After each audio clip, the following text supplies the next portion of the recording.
The House will please come to order. Those persons not having privilege of the floor will please vacate the chamber at this time, and all members and guests in the galleries will please rise as we are led in prayer this morning by the lady from the 38th, Doggett Graves.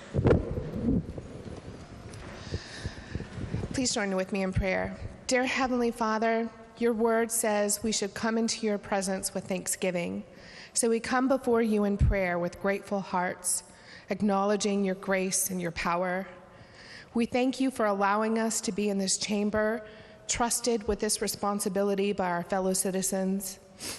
We ask humbly for your wisdom, which your word says you will give it liberally for all who ask. May we make sound decisions based on nothing beyond the desire to be of service to our state and fellow citizens. May we set aside, through your divine assistance, petty concerns such as pride and personal gain, so that our service is pure, effective, and pleasing to you. Thank you, beloved Father, for your mercy, and may we be divinely inspired today and each day that we serve. In Jesus' name, amen. Amen. Members and guests will please remain standing as we are led in the Pledge of Allegiance by the gentleman from the 14th, Doggett Butler. Members and guests, please join me as we say the pledge to the flag of the greatest country on earth. I pledge allegiance to the flag of the United States of America and to the republic for which it stands, one nation under God, indivisible, with liberty and justice for all. All members and guests may be seated. Reading of the Journal. Journal of the House of Delegates, Charleston, Wednesday, January 22nd, 2020. The gentleman from the 11th, Doggett Atkinson. Thank you, Mr. Speaker. I ask unanimous consent that the further reading of the Journal be dispensed with and that it be approved as having been read. The gentleman from the 11th asks unanimous consent that further reading of the Journal be dispensed with and it be approved as having been read. Are there objections? The chair hears no objections. Reading of the Journal is dispensed with. Introduction of guests. Introduction of guests. The gentleman of the 35th, Doggett Capito. Now, thank you very much, Mr. Speaker. It gives me great pleasure today to be able to introduce a family member of mine that is in the House with us. But what is more honorable for me to be able to do is to introduce a former member of this House and all of our colleague, Riley Moore.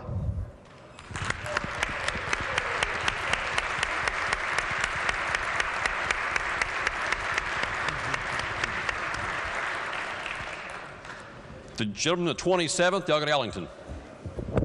Thank you, Mr. Speaker. On behalf of all the delegates from Mercer County, we have a number of the firefighters from Mercer County with Charlie Croy and his crew. If they're up in the gallery, if they please stand and be recognized in the House. Give them a nice welcome. Thank you.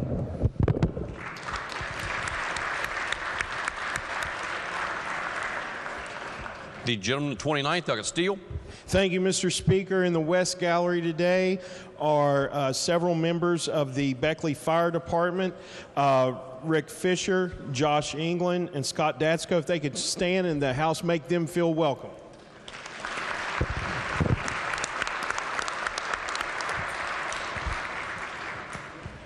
The gentleman of the 16th, Doggett Linville. Thank you, Mr. Speaker. I'm joined in the North Gallery by Ms. Shelby Lee Hill. Shelby, would you please stand, and would the House please make her feel welcome?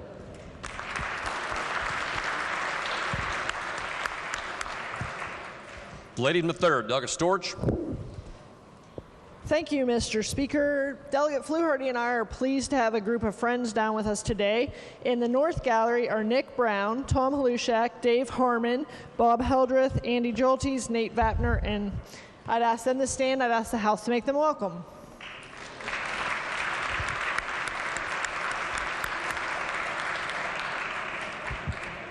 The gentleman from the 23rd, Delegate Miller. Thank you, Mr. Speaker. I have two introductions to make. First, we have representing the cemeteries and funeral homes across the state. I think in the South Gallery, members of the West Virginia Cemetery and Funeral Directors Association. If they would all please stand and the House make them feel welcome.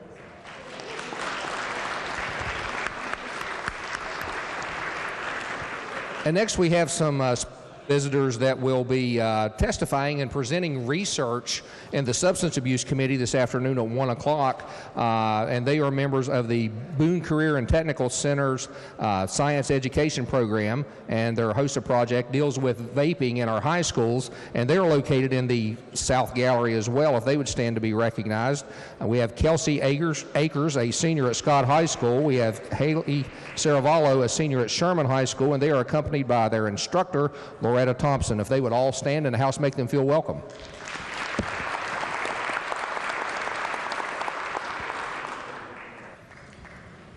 The gentleman, the 19th, Dr. Thompson. Thank you, Mr. Speaker. On behalf of myself and Delegate Hicks, we have several pages from Cerrito Canova Elementary today. If they would please rise when I call their name. They are Emily Swain, Amy Stanley, Hayden Snyder, Brinley Midkiff, Nathan Spurlock, Grayson Fountain, Mason Stoner, and I believe there's a couple others that may be stuck in traffic: Sean Hobbs, Michael Kahn, Connor Gamble, and Dimitri Ilushin. So please give them a round of applause.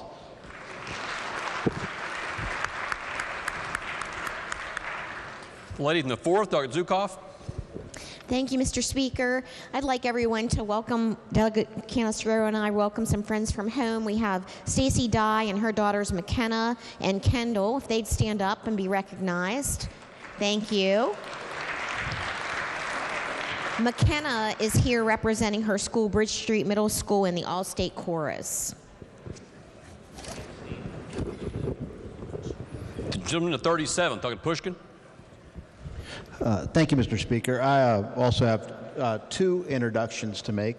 On behalf of the delegates from Kanawha, Boone, and Clay County, we have some visitors in the West Gallery from the Charleston YWCA, and that is CEO Debbie Weinstein, Vice President Jerry Matheny, Program Director Kyla Nichols, and Executive Manager Andrea Thaxton. Would the House please make them feel welcome? Thank you. Also joining us today in the South Gallery, we have some students from Capitol High School with their teacher, Ms. Kerner, if they would stand up. And they are here today as part of All Kinds Welcome Day to lobby in favor of the Fairness Act. Would the House please make them feel welcome?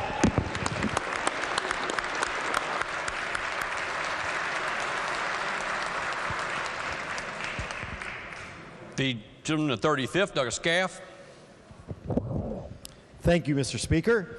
On behalf of my colleagues in Kanawha County, we'd like to welcome in the South Gallery my friends from the Carpenters Local 439, Mr. Bill Davis and Mr. Mike Breedlove. If they please stand, and let's make them feel welcome.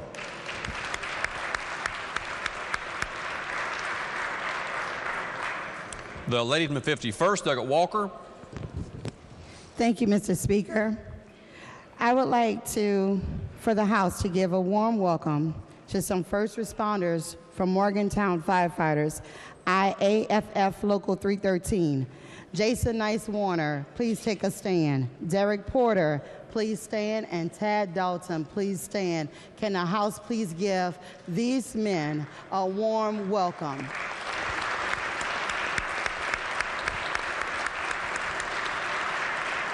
Also, in the West Gallery, I have Morgantown Pride. Please take a stand, and can the House please give them a warm welcome? And lastly, today is All Kinds Welcome Day. If you are here to participate with that in the People's House, please take a stand, and the House give them a warm welcome.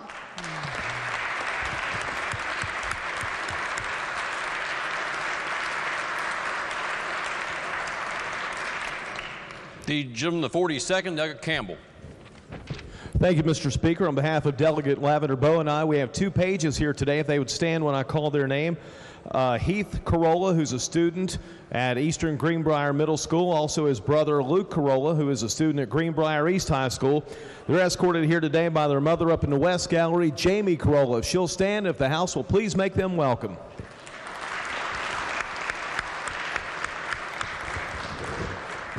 The gentleman, the 3rd, Doug Fluharty. Thank you, Mr. Speaker. In the gallery, I just spotted a friend of mine, a great attorney from the city of Wheeling, down here representing many of our proud firefighters, Teresa Torreseva. She would stand, and the House make her feel welcome.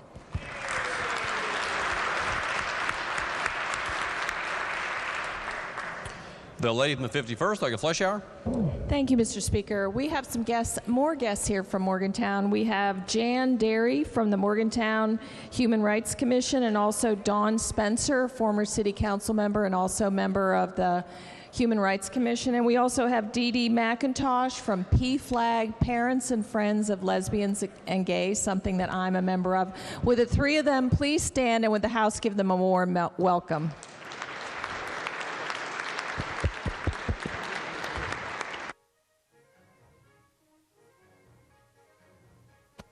The gentleman, the first, Dr. Schwartzmiller. Thank you, Mr. Speaker. We have today from the great city of Weirton several firefighters visiting, and I would ask them to stand and the House make them welcome. Thank you.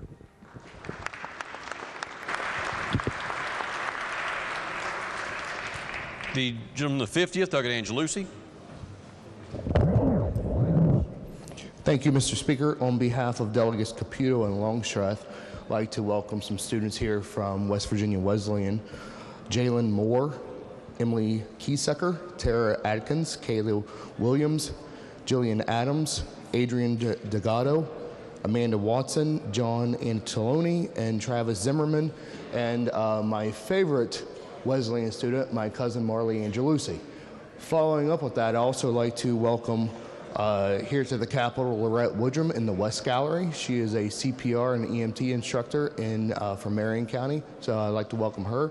And then I'd also like to welcome some professional firefighters from Fairmont, Steve Ash, Daryl Dawson, Andrew Goodwin, Bob Sliger, and my favorite city fireman, my uncle, Mark Angelucci. I'd like to thank them for their commitment to saving lives and doing everything that they do for our communities. So would the House please make them feel welcome?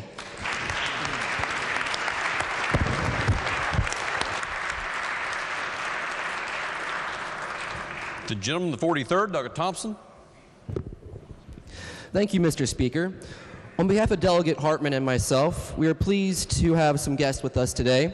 In the West Gallery, we have my coworker and colleague, our school counselor, Amanda Carter, if you'd please stand. And she's also here with her mother, Jeannie Anderson, if she'd please stand. And we're also pleased to have two pages with us today.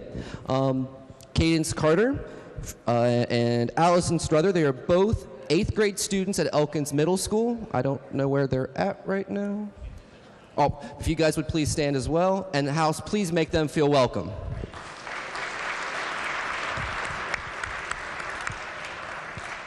The gentleman, the 17th, Dr. Lovejoy. Thank you, Mr. Speaker. It's an honor today to introduce in our West Gallery a couple constituents from back home, Opal and Rodney Sanders. They are also the parents of our fellow Austin Sanders. So the House, please make them feel welcome.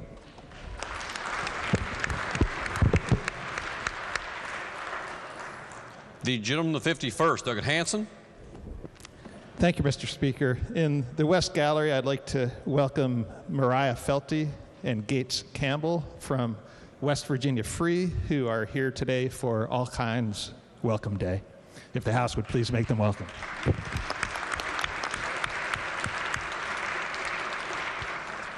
The gentleman, the 22nd, Dr. Jeffries. Thank you, Mr. Speaker. Today I'm pleased to introduce our Doctor of the Day, Benjamin Perrin from Huntington, West Virginia. If the House would make him welcome.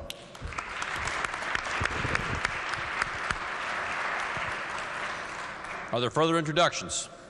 If not, report to standing committees. Your Committee on Industry and Labor has had under consideration House Bill 4358 relating to the licensing of electricians and House Bill 4360 exempting certain persons from heating, ventilating, and cooling system licensing requirements.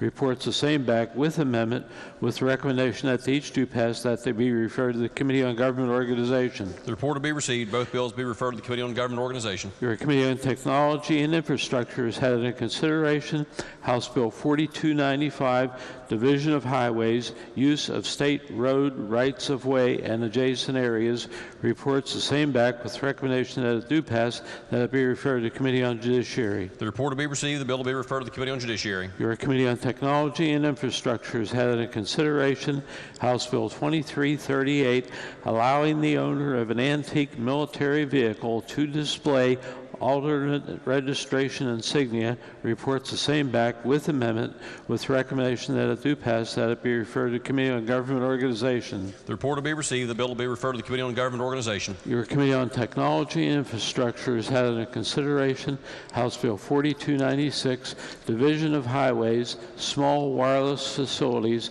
on Division of Highways Rights-of-Way, reports the same back with amendment with recommendation that it do pass, that it be referred to Committee on Judiciary. The report will be received. The bill will be referred to the Committee on Judiciary. Your Committee on Small Business, Entrepreneurship, and Economic Development has had under consideration House Bill 2478, modifying the Fair Trade Practices Act, and House Bill 4267, Department of Commerce Small Business Innovation Research and Small Business Technology Transfer Matching Funds Program, reports the same back with recommendation that each do pass, that they be referred to Committee on Judiciary. The report will be received. Both bills will be referred to the Committee on Judiciary. Originating in the Committee on Education is House Bill 4480, relating to legislative rules for the Higher Education Policy Commission, reported with recommendation that it do pass. The report will be received.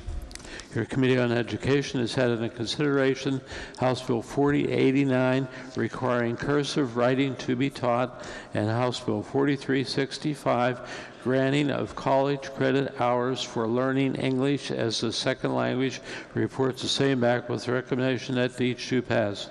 The report will be received. Your Committee on Education has had in consideration House Bill 4143, creating the business Promise Plus Scholarship, reports the same back with amendment with recommendation that it do pass, that it be referred to Committee on Finance. The report will be received. The bill will be referred to the Committee on Finance. Your Committee on Judiciary has had in consideration House Bill 2497, relating to the whistleblower law, reports back to committee substitute, therefore, with recommendation that the committee substitute do pass. The report will be received. Are there further reports to standing committees? If not, reports to select committees, messages from the executive, messages from the Senate. Clerk of the Senate announces the passage by the Senate of Senate Bill 307, correcting code citation relating to certain tax liens. The message will be received. The bill will be referred to the Committee on Government Organization. The Senate has passed Senate Bill 322, relating to pre-qualifications for state contract vendors. The message will be received. The bill will be referred to the Committee on Government Organization. The Senate has adopted Senate Concurrent Resolution 4,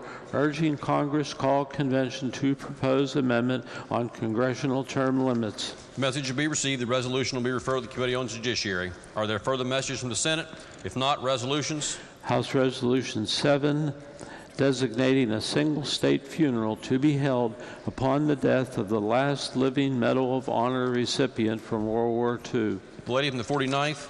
Mr. Speaker, I ask unanimous consent that the further reading of resolutions introduced be dispensed with, and that each resolution be considered as formally introduced and referred to the appropriate committees as indicated on the chamber automation system. The lady from the 49th asks unanimous consent that further reading of resolutions introduced be dispensed with, and that each resolution be considered as having been formally introduced and referred to the appropriate committees as shown on the chamber automation system. Are there objections? The chair hears no objections. Petitions, motions. The gentleman from the 30th, Douglas Bates, is recognized. Thank you, Mr. Speaker. Pursuant to Rule 82 and the bill being in the possession of the committee for 5 legislative days, I move that House Bill 2331, relating to legalizing cannabis production, sale and consumption, be discharged from the Committee of Health and Human Resources. The question before the House is the motion by the gentleman from the 30th that House Bill 2331 be discharged from the Committee on Health and Human Resources. The question is on the adoption of the motion. Is there discussion on the motion? Speaker, The lady from the 49th. I move that the motion to discharge this bill be tabled. The lady from the 49th moves that the motion to discharge House Bill 2331 be laid upon the table. For what purpose does the gentleman from the 50th, Dr. Caputo, seek recognition? Point of order, Mr. Chairman. Gentleman may proceed. The lady's motion to table is non-debatable. Is that correct? The gentleman is correct. If one would want to proceed to the gentleman's motion to discharge, you would first have to reject the lady's motion to table, and that would be a red vote. Is that correct, Mr. Speaker? That is correct. Gentleman is correct. Thank you, Mr. Speaker. Ask for a roll call. The gentleman is 66, Douglas Espinosa. For what purpose does the gentleman seek recognition? Point of inquiry, Mr. Speaker. Gentleman may state the inquiry. So the motion is to table the gentleman's motion to discharge.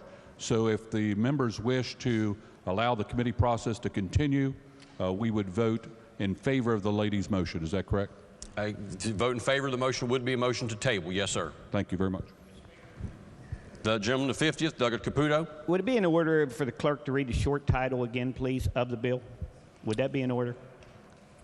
It would. Thank you. House Bill 2331, relating to legalizing cannabis production, sales, and adult consumption. The question before the House is the motion by the lady from the 49th that the motion to discharge be laid upon the table. A roll call has been demanded. Is the demand sustained? Demand is sustained. The question is on the motion to lay upon the table. Those in favor will vote aye. Those opposed will vote no. The clerk will prepare the machine.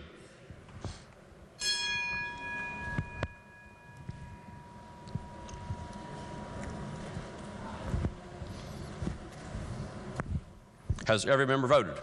If so, the clerk will close the machine and ascertain the result. On this question, there are 54 ayes, 41 nays, 5 members absent not voting, a majority in having voted in the affirmative. The chair declares the motion to lay upon the table adopted. Are there further motions? Chair hears no further motions. Bills introduced. House Bill 4481, relating to health care decisions. Lady from the 49th. Mr. Speaker, I ask unanimous consent that the further reading of bills introduced be dispensed with and that each bill be considered as formally introduced and referred to the appropriate committees as indicated on the chamber automation system. The lady from the 49th asks unanimous consent that further reading of bills introduced be dispensed with and that each bill be considered as having been formally introduced and referred to the appropriate committees as shown on the chamber automation system. Are there objections? The chair hears no objections. Further reading of bills should be dispensed with. Unfinished business. Bills on third reading. Committee substitute for House Bill 4058, relating to pharmacy benefit manager. Are there objections to having the bill explained in lieu of having it read? Chair hears no objections. The gentleman, the 41st, Douglas Hill, to explain the bill. Thank you, Mr. Speaker. The purpose of this bill is to update the law regulating pharmacy benefit managers. This legislation was adopted last year, and there were some technical issues which need to be resolved to tighten up the law.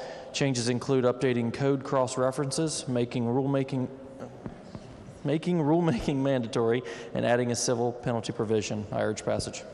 The question before the House is, shall the bill pass? Are there members who wish to speak to the passage of the bill? If not, those in favor will vote aye. Those opposed will vote no. The clerk will prepare the machine.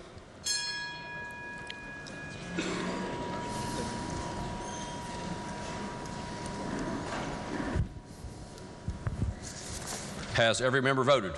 If so, the clerk will close the machine and ascertain the result. On this question, there are 95 ayes, 0 nays, and 5 members absent not voting. Majority of members having voted in the affirmative. The chair declares the bill passed. The clerk will please report the title. Committee substitute for House Bill 4058. Are there amendments to the title? If not, the title is read by the clerk will be and remain the title of the bill. The clerk will please communicate the action of the House to the Senate and request concurrence therein. Next bill on third reading. Committee substitute for House Bill 4275, authorizing the Department of Military Affairs and Public Safety promulgate legislative rules relating to the Fire Commission. Are there objections to having the bill explained in lieu of having it read?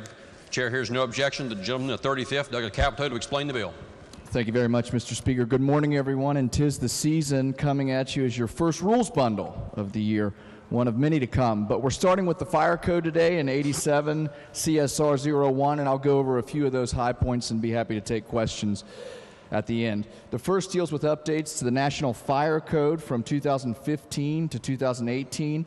Some of those high points are that a sprinkler system is not required in lodging and rooming occupancies, where there are directions for outside exits and an approved electronically supervised fire alarm system. It also amends certain provisions of the requirements for educational and daycare occupancies to change the placement of smoke detectors by increasing the spacing from 30 to 50 feet in all occupied floor corridors, and it places smoke detectors at 25 feet at the end of the corridors on all occupied floors. The next piece of that rule deals with our fireworks, and in 2017 the Fireworks Safety Act became effective, which had in effect the effect of deleting certain rules. The next rule is 87 CSR 04, which deals with our state building code, which we chatted for a little while yesterday on. And this is referring to updates to the electrical code from 2009 to 2017 and proposes the deletion of certain subsections which concurrently provide modification for enforcement of a building demolition order. It updates the 2009 American National Standards for Accessibility and Usable Building and Facilities to the 2017 edition. It updates the NEC to the NFPA to their 2017 edition. It proposes certain deletion of provisions related to the annual report by local jurisdictions to the State Fire Commission, and it deletes requirements of the annual report to the State Fire Commissioner. Mr. Speaker, that's a summarization of your first rules bundle, and I'm happy to take questions. I do urge its passage. The question before the House is, shall the bill pass? The lady from the 51st, Dr. Fleischauer. Thank you. We had an extensive discussion yesterday about problems related to House Bill 4275. I urge a no vote. I think this Fire Commission rule is a terrible retreat on safety. I think it's kind of ironic when we have professional firefighters here that we would be passing legislation that will increase the risk of electrical fires that could be prevented, and that we'd be rolling back requirements that we have had for many, many years. I believe the safety of West Virginians should come first, and so I urge a no vote. The gentleman from the 15th, Dr. Foster. I would like to point out to the gentlelady from the 51st that this doesn't just include the singular amendment or rule that she's mentioning dealing with the building codes, not the fire codes. It also includes fire codes relating to schools and updates to the handicap access in the building codes. So you'd be voting no on this bill would in effect would be against the update of the handicap access building code rules, and also the gentleman from the 12th had concerns in the rule dealing with school districts and locking doors in the fire code, and we'd be preventing schools I know in his district from being allowed to have a locking, basically an intruder lock that would also be accessible by a firefighter. So voting no in this rule would also be, I know she's concerned, the gentlelady from the 51st concerned about safety, but it would be preventing the locking mechanisms to prevent intruders in our schools. So I would urge passage of the rules bundle. The gentleman from the 50th, Doug Angelucci. Thank you, Mr. Speaker. As a first responder, I have to agree with Delegate Fleischauer from the 51st. We are rolling back, a yes vote on this is rolling back safety regulations. And we've talked about families that could lose everything, lose their home. Let's talk about the first responders. Let's talk about the firefighters. It's Firefighters Day. Our galleries are packed full of firefighters from across our state. Let's talk about what happens when we roll back safety regulations that causes home fires, house fires. These are the firemen and the firewomen that are going to these homes risking their lives. Why in the world would we ever vote for a bill that rolls back safety regulations that puts more men and women at risk on Firefighters Day? Let's think about that. So I urge a no vote, and thank you, Delegate Fleischauer, for your support. The gentleman from the 12th, Dr. Westfall. Thank you, Mr. Speaker. I urge a yes vote on this. The amendment didn't go the way I wanted to yesterday. I still think we did wrong on that, but there's a lot of good things in there. So Delegate from 15 said part of this was a locking mechanism that could be in place inside the classroom door in case there's a active shooter in the schoolroom. Right now, it wasn't permitted to do this. That's part of this rules, and I urge a yes vote on this. The lady in the 3rd, Douglas Storch. Thank you, Mr. Speaker. I frequently reach out to constituents at home and get their opinions on stuff pretty much every time before I am faced to vote on a bill. And I wanted to share with my colleagues a response I got from one of them, because while I'm going to vote in favor of this bundle, I just want to leave this little thought with my colleagues. I have a personal opinion based on experience. The costs of new construction have increased because of it. This is in reference to the amendment we adopted yesterday. and the false faults in existing electrical work that have to be modified to meet the code are the biggest downfalls. In our world, we have to live by the National Electric Code and assume that the great electrical minds that create that code have the best intentions and have the data that show that they are protecting as many lives as possible. I don't know that it benefits anyone to bring the added confusion of having a state that does not require it. Most of the home builders and reputable electrical contractors will build to the National Electric Code anyway. So I just want to leave. I'm hoping that we can get this rules bundle passed. I'm hoping the Senate will fix it because I don't think it benefits anybody to roll back the National Electric Code. Thank you. Are there other members who wish to speak to the motion? Does the gentleman wish to close debate? If not, the question before the House is, shall the bill pass? Those in favor will vote aye. Those opposed will vote no. The clerk will prepare the machine.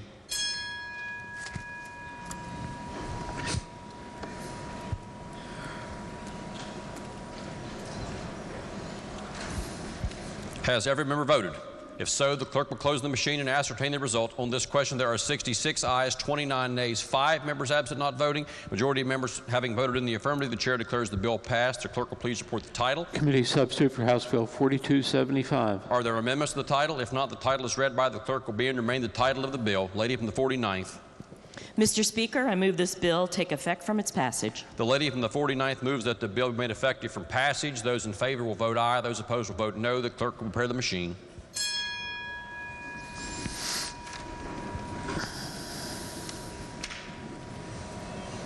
Has every member voted? If so, the clerk will close the machine and ascertain the result. On this question, there are 86 ayes, 9 nays, 5 members absent not voting. 2/3 of members elected having voted in the affirmative. The chair declares the bill effective from passage. The clerk will please communicate the action of the House to the Senate and request concurrence therein. Are there further bills on third reading? If not, bills on second reading. Committee substitute for Senate Bill 94, providing persons with physical disability to vote by electronic absentee ballot. Are there amendments? Delegate Fleischauer moves to amend the bill as follows. On page 15, section 5, on line 117, immediately following the word shall, by inserting the words receive all ballots, and on page 15, section 5, on line 118, immediately following the word ballots, by inserting a period after the word ballots and striking out the remainder of subsection I. Are there amendments to the amendment? If not, the question before the House is the adoption of the amendment. The lady from the 51st, Doug Fleischauer. Thank you, Mr. Speaker. This bill is relates to you allowing people who are disabled to vote on an electronic ballot. And this particular section that I'm amending, I'm doing so because I'm concerned about the security of these ballots. I think all of us have worries about electronic ballots potentially being hacked. And one of the concerns I have is that I want to make it, the first part of this amendment, which just adds these words, receive all ballots, that the county clerks shall receive all ballots and not the Secretary of State. The reason, and that's really important for a couple of reasons. One, we want our disabled voters to be treated exactly the same as any other voter. And two, regardless of the party to the Secretary of State, it is not their job to count ballots. That is the job of the county clerk's office, and we have these protections in there that when they're received, they have to be looked at by two people from two different parties. And also, we don't want the Secretary of State, regardless of their party, to have access to the ballots prior to the clerk. This makes it clear that ballots must be transmitted to the clerks. Secondly, and as I was suggesting, because somebody is disabled, their vote should be treated with the same respect as other voters. Their disability can be accommodated without changing the way their votes are counted. So the second part of the amendment crosses out language that says that, let me read it to you. It says that the ballots shall be processed in the manner required by the particular electronic ballot marking tool or other electronic means of returning the electronic absentee ballot. And I would suggest that we put a period after the word process the received ballots. If this is adopted, it's going to be mandated that county clerks process the ballots. Now, what this language does, I believe, and what my amendment is intended to do by deleting it, is to say that private parties cannot dictate the terms of how our ballots are going to be processed. It may be that we have to do some negotiating about how they're going to be processed. If this is going to happen, there's going to have to be a contract. Why would we say in a law that they are the ones that decide how our ballots are going to be processed? We should leave some negotiating. A private party, a corporation. In this case, there's only one company, and that one company has we've already seen evidence that an attempted hack was made, and no one in the public knew about that until a year later.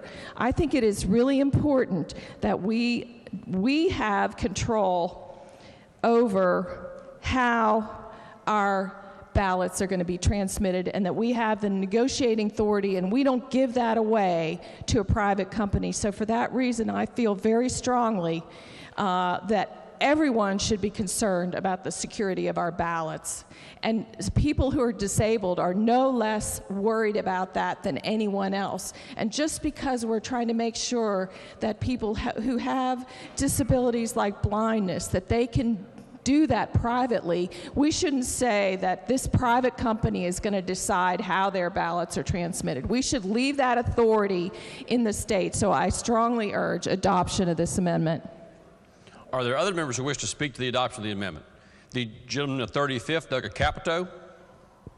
Thank you very much, Mr. Speaker. I appreciate the lady's effort, and I think her intentions are obviously pure. But just to speak to the substance of the amendment for a moment, the first part of the amendment that requires county clerks to collect the ballot, that's already in code. They already have to do that, so this is purely a redundancy that's unnecessary in the law.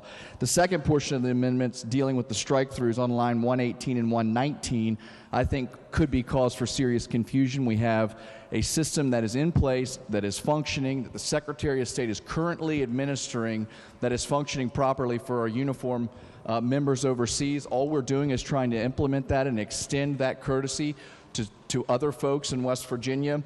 And I think that if we start giving authority to different counties to decide how they're going to implement and instruct on how to digest these ballots, we're just going to have cause for more confusion. So I think we have a streamlined approach in place that's currently working. We studied this issue in interims in December. It was recommended by the Joint Standing Committee on the Judiciary that we move forward in this manner.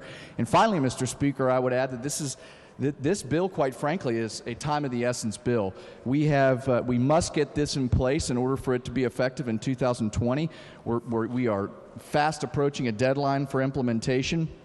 And quite frankly, if we miss that deadline, we won't be able to implement the law before us, and the repercussions of that could result in legal trouble for the state of West Virginia. I do urge rejection of the gentlelady's amendment. The gentleman from the 32nd, Doug Fast. Thank you, Mr. Speaker. Would the Vice Chairman of Judiciary yield? Gentleman does yield. I wanted to ask you on the same bill lines 92 through 96 has some additional language there that it talks about if a ballot was transmitted electronically, then it shall be returned electronically in the manner prescribed by the Secretary of State. Now, in the manner prescribed by the Secretary of State, doesn't that include the language that the gentlelady seeks to strike when it says that the manner that the ballot shall be received by the county clerk, and then what she wants to strike, receive ballots in the manner required by the particular electronic ballot marking tool or other electronic means? So when it's received pursuant to the ballot marking tool, or other electronic means, that still has to be prescribed by the Secretary of State, does it not? That's correct. So the safeguard, they work in tandem together, those two sections of the code. The gentleman's correct. Thank you. The gentleman of 27th, Douglas Porterfield. Thank you, Mr. Speaker. I rise in opposition of this amendment from the gentlelady. As an American with a disability, I appreciate the work that the Secretary of State and the joint committees have done to put something like this in place.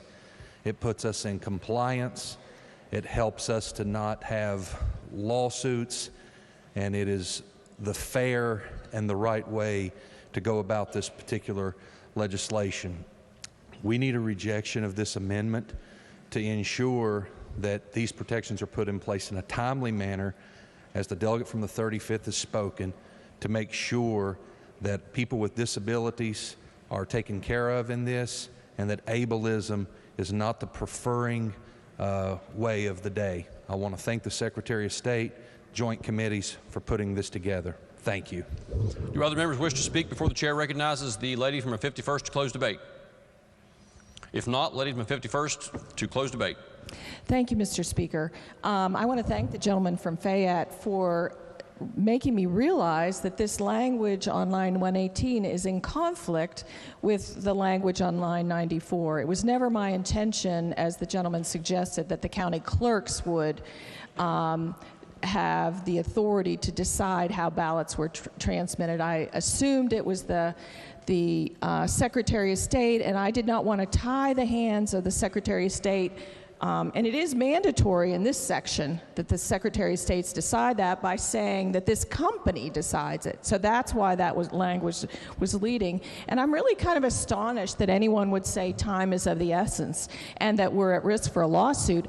Over 4 years ago, we passed legislation that required automatic voter registration. The Secretary of State has resisted that. That's what there should be a lawsuit about the Secretary of State not following the law. Not this potential litigation that they're talking about. So I strongly urge adoption of the amendment to secure the ballots of disabled voters, to make sure that they are treated in the same way as other voters, and to not have some outside corporation deciding how the ballots of disabled voters are going to be transmitted and counted. Thank you, Mr. Speaker. The question before the House is the adoption of the amendment as explained and sponsored by the lady from the 51st. Those in favor of the amendment will say aye. Aye. A roll call has been demanded. Is the demand sustained? Demand is sustained. The question is, shall the amendment be adopted? Those in favor will vote aye. Those opposed will vote no. The clerk will prepare the machine.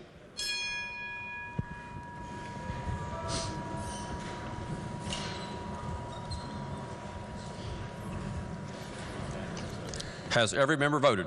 If so, the clerk will close the machine and ascertain the result. On this question, there are 37 ayes, 58 nays, 5 members absent not voting. Less than a majority having voted in the affirmative, chair declares the amendment lost. Are there further amendments? If not, the bill will be advanced to third reading. Next bill on second reading. Committee substitute for House Bill 4002, creating a felony crime relating to drug delivery resulting in death. Are there amendments? If not, the bill will be advanced. House Bill 4393, relating to making suffocation and asphyxiation crimes. Are there amendments? No. If not, the bill will be advanced. Are there further bills on second reading? If not, bills on first reading. Committee substitute for House Bill 4011, reorganizing various boards and authorities for the licensing and oversight of trades, occupations, and professions. The bill will be advanced. Committee substitute for House Bill 4129, relating to adoption. The bill will be advanced. House Bill 4146, relating to credit for reinsurance. The bill will be advanced. House Bill 4149, relating to insurance. The bill will be advanced. House Bill 4166, prohibiting certain sex offenders from being in a supervisory position over children. The bill will be advanced. House Bill 4411, relating to the West Virginia Residential Mortgage Lender, Broker, and Servicer Act. The bill will be advanced. Are there further bills on first reading? If not, leaves of absence. Lady from the 49th. Thank you, Mr. Speaker. For our colleagues, Delegate Kessinger, Wilson, Schatz, Spinagle, Rohrbach. Are there objections to leaves being granted? The chair hears no objections. Leaves shall be granted. Remarks to members of the House. The gentleman of the 30th, Douglas Bates, is recognized. Thank you, Mr. Speaker. As I get older, time seems to pass more quickly, and it's hard to believe that this is day 16 and a quarter of our time here together is already gone. This past year has been the fastest of my life, and I've spent a little bit more of it than I would have liked on this floor. That being said, the privilege of sitting here and to speak on this floor is not lost on me, and when I do tend to speak, I try to respect people's time and their attention. But I'm compelled to make some remarks today, as it's kind of an anniversary of sorts, and time is running short and maybe out. In the words of our governor, it's unbelievable that today is the one-year anniversary of what some have called my pot speech. I prefer to refer to it as my cannabis can remarks. Maybe it's because I talk kind of funny, and people tend to listen how I say things, not what I say. In the last year, West Virginia has fallen further behind, not moved forward on this issue. So I'm going to say a few things in maybe a little different way in the hope of a better outcome. Mr. Speaker, let the record reflect yet again that I am not in favour of recreational marijuana. What I do support, and what I believe the majority of West Virginians are for, and the majority of the members of this House would vote for if it came to the floor, is the taxation, regulation, and decriminalisation of the personal possession of cannabis by an adult over the age of 21. Mr. Speaker, we have a population problem. West Virginia's greatest export is not its coal, it's its people, and in particular, its young people. West Virginia is a departure, not a destination state. In the last 5 years, we've lost 57,516 West Virginians. That's the attendance at Mountaineer Field on game day. Since I gave my pot speech just over a year ago, public opinion and legislative action on this issue has moved quickly. Since I gave my pot speech, the cannabis industry is no longer for West Coast liberals and frozen Canucks above the northern border. It has marched east and it has marched south. Michigan, Illinois, Pennsylvania, Ohio. It is on our doorstep. And everyone in this room knows that it's only a matter of time before it becomes legal at a federal level. Since I last gave my pot speech, there are 4,132 less students in our public schools. Since I last gave my pot speech, our severance tax collections are down $73 million. Mr. Chairman, I'm confident in your ability to work with us in a bipartisan way to balance our budget for 2021. But you know, and I know, that we're going to need some big money around here to the tune of at least of $170 million to close a structural hole in our budget starting in 2022 and every year thereafter. And that $170 million is before we've paid for Mitch and his minions' JV Supreme Court, his heavy equipment tax cut, or to fund PEIA when we haven't fixed it. Ladies and gentlemen, there is a window. And since my pot speech, that window has begun to close rapidly for West Virginia to experience the benefits of this new and growing industry. Since my pot speech, hemp production was legalized nationally.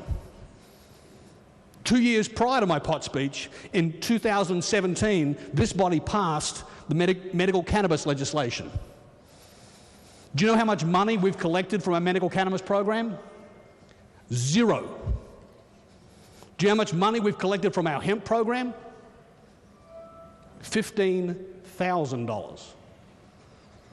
We've heard from the Treasurer, DHHR, and from the Secretary of Agriculture. We've spent millions of dollars and hundreds of man-hours on the administration of these programs, and we haven't produced 1 ounce of product, nor enough money to pay for the paper we've used to regulate it. Hemp and medical cannabis are unprofitable and unsustainable without a full cannabis program, and they are digging a hole in our budget. If you are pro-hemp, if you are pro-medical cannabis, you must be pro-adult use.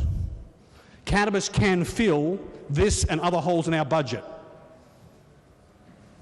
In closing, Mr. Speaker, we need to create a place that people want to be and want to come to. Cannabis can fix the single biggest problem we have, our people problem, our population problem.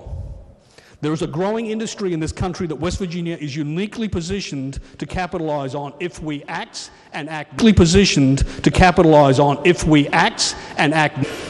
Cannabis is the single greatest and may very well be the only growth opportunity that West Virginia has in this coming decade. It is time. It is time we put the interests of West Virginians first and move this piece of legislation from the possession of Health and Human Resource Committee, where it was sent to die, and onto the Judiciary and Finance Committees, where it can be fully considered, vetted, acted upon, and voted on this session. And as such, pursuant to Rule 61, I move to take off the table my motion to discharge House Bill 2331 relating to legalising cannabis production, sale and consumption from the Committee of Health and Human Resources. I ask for the ayes and nays. Thank you, Mr. Speaker. The question before the House is the motion by the gentleman from the 30th that the motion to discharge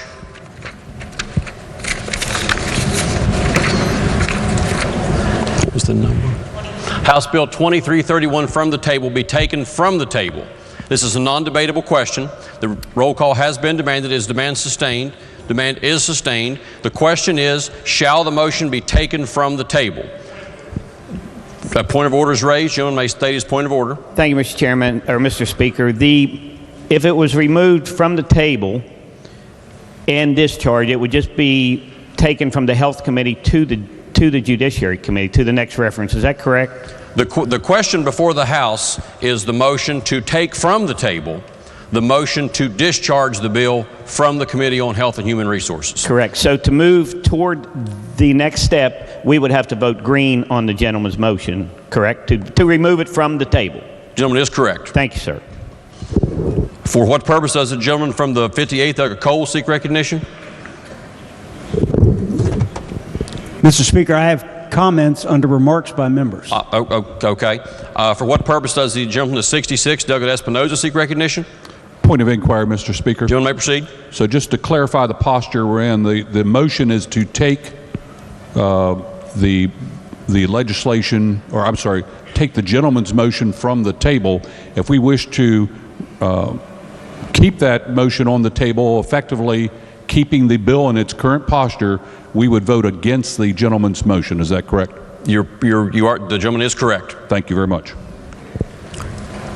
For what purpose does lady from the 38th, Doug Graves, seek recognition? The question before the House then is the motion by the gentleman from the 30th that the motion to place House Bill the motion to discharge House Bill 2331 on the table be taken from the table. Those in favor will vote aye. Those opposed will vote no. The clerk will prepare the machine.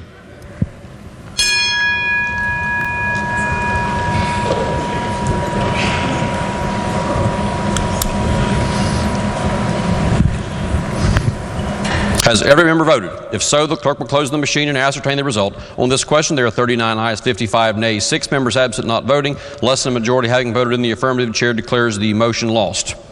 For what purpose does the gentleman from the 58th, Doug Cole, seek recognition? Comments. The gentleman is recognized. Yes, thank you, Mr. Speaker. First, I would like to make a comment. I jotted down some remarks, but again today, my friend from the 30th, I heard him use Mitch's minions in reference to the Senate President and the West Virginia State Senators. And I would ask, I certainly didn't call point of order, but I would ask that we all not forget our place, Mr. Speaker. I would like to talk briefly in response. Today up in Finance Committee, we had a budget presentation, and it was from the Military Affairs and Public Safety Committee. they passed out a little card, and on there is a story. I'll just read it to you. It's only a paragraph, but it references a couple stories, but it says, addiction can happen to any student. Consider Corey, who enjoyed outdoor activities and was an Eagle Scout. He first used marijuana and eventually tried other drugs. He was addicted to opiates by age 17. Julia, meanwhile, was involved in many school activities and was an honor roll student. She began using marijuana at age 11 and eventually used other drugs. She overdosed 4 times. These stories are shared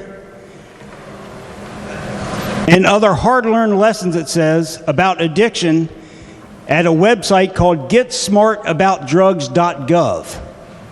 That was in today's presentation upstairs.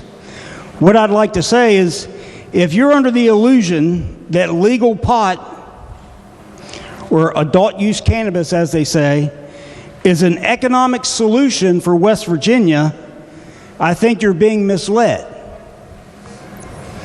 We should get smart about drugs, about the revenue and the possible economic impact on health in West Virginia. We need sober workers, healthy families, educated children. Solutions for West Virginia's economy would involve a diversified economy, educated workers, good roads and infrastructure, healthy families, safe workers, fair tax policy. Those things, my friends, are difficult but necessary to economic health in West Virginia. If you believe legal pot is an economic solution, you are being misled. We should get smart about economic policy. The risk to young people of adult use cannabis is real. In the stories on the Get Smart website that I went through, the risk is clear that it kicks off quick descent into drug use for many young people. There are real stories on there, drug driving statistics, marijuana, concentrates, drug abuse and how it affects teens. It is not an easy, quick solution for legal pot in West Virginia. There are real-world consequences, and Mr. Speaker, it is just not an economic solution. Thank you very much. The lady from 38th, Doug Graves. Thank you, Mr. Speaker. On Monday, I had sent around a citation recognizing the impact of epilepsy on West Virginia citizens. I introduced it on behalf of a constituent who suffers with that. And it made it somewhere through the chamber and then went home with that delegate and did not make it back to me. So whoever took the citation on epilepsy awareness, I would like to have that back. Thank you. The gentleman from the 50th, Doug Angelucci. Thank you, Mr. Speaker. I asked that the comments from the gentleman, our colleague from the 30th, be printed in the appendix of the journal. Are there objections? The chair hears no objections. The gentleman from the 37th, Doug Pushkin. Thank you, Mr. Speaker. I would just like to add a little bit to the conversation that if you put any validity on the theory of the gateway drug and blame the substance on a disease that is rooted way, way deeper than that, then you are being misled. The reality of it is the vast majority of people who have tried cannabis don't even ever try it again. Most people who try it once don't even pick it up again. So let's stop blaming the substance on the problem, because if that's what we do when we're talking about any drugs, we're never going to get anywhere. And I can tell you, if you look at the drug problems in this state, we haven't gotten anywhere. We're looking at it completely backwards. The gentleman of 32nd, Doug Fast. Thank you, Mr. Speaker. I would ask unanimous consent that the comments from my colleague from the 58th Hampshire County be printed in the appendix of the journal. Morgan, sorry. Are there objections? Delegate Coles. Chair hears no objections. The lady from the 51st, Delegate Walker. Thank you, Mr. Speaker. To my colleagues, I listen very well and I hear you. Sober workers, healthy families, fair tax policy. It's time that we start putting West Virginians first.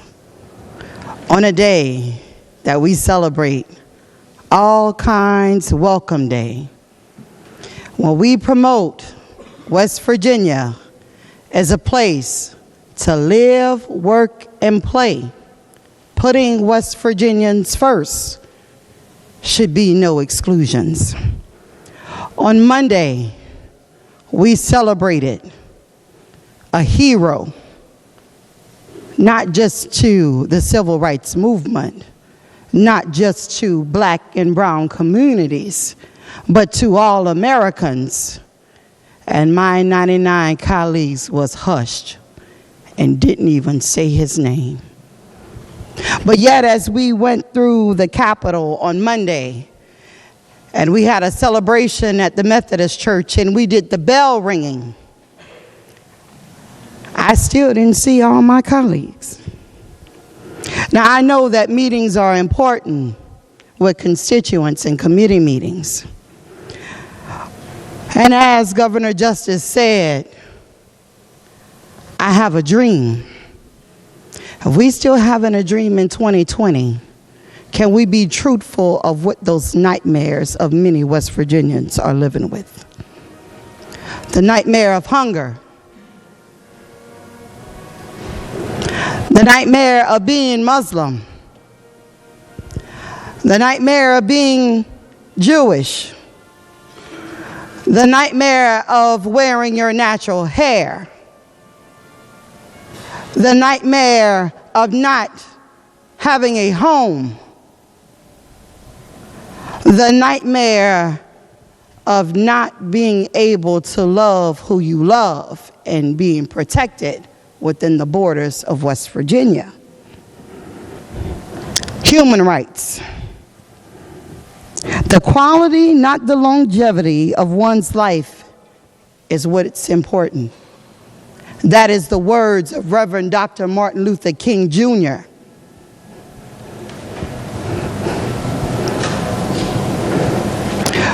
We speak about our population is dying in West Virginia. I fight for her each and every day. We like to say mountaineers are always free, but then that comes that exception. If you're part of the LGBTQ community, we gonna table this or not even bring it up.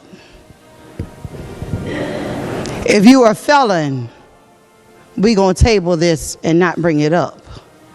If you're dealing with voter suppression, we gonna table this and not bring it up. And if you're hungry for change, we definitely gonna table this and not bring this up. This is not how we put West Virginians first. And it's time that we start listening to hear the people's truth. Not just listening with our ears, but listening with our hearts and listening with our eyes and our hands and our feet. Each and every one of us come together to do a job. Each and every one of us have our own opinions, and so does our constituents. It is hard sometimes to press a red or a green button because I have to take self out of it and be selfless, because each vote is about putting West Virginians first and not my own convictions, not my own religion, not my own race, not my own children, not my own home, not my own business, not my own tax bracket. It's time that we start taking a stand for the people of West Virginia, where each and every person can even dream to live, work, and play by putting them first. Thank you, Mr. Speaker. Introduction to guests. Introduction of guests. The gentleman the 16th, Doug Hornbuckle. Thank you, Mr. Speaker. As per unanimous consent to return to comments. Is there objection? Gentleman may proceed. Thank you, Mr. Speaker. Objection is heard. I move. Gentlemen, the question for the House is that we return to remarks by members. Those in favor will say aye. Aye. Those opposed will say no. No. The ayes have it. Gentleman may be recognized to proceed. Thank you, Mr. Speaker. To my colleagues in this body, without being insensitive to anyone who has fallen to addiction, we're going to have a lot of discussions about cannabis, and rightfully so. And I appreciate the gentleman from the 30th in his passionate speech today. And I would only hope that we can actually get it up for a debate. But to channel my inner libertarian, it is about personal choice and freedoms. Most of us know, and some of us in here have experienced, that you tried your uncle's beer at 8, 9, 10, 12, 11, 14, 15, 20 years old at the cookout. That's how it started. You got a Lucy cigarette and that's what you did. All right? You got that wine, maybe even at communion, and you liked it. And you traveled from there. Marijuana, cannabis, reefer, pot, devil's lettuce, whatever you want to call it. It does not go further than that. And I heard some names earlier today, and I am sorry for those. But I have some names here of some very notable cannabis users and former users that have done quite well. Michael Bloomberg, really rich. Ted Turner, he's a great one. George W., a lot of you in here like him. Senator Rand Paul, going out for my libertarian guys. Bill Gates, Oprah Winfrey, and my personal favorite, the guy that was putting our country on his back and actually smoking while he was getting gold medals, Michael Phelps. Thank you, Mr. Speaker.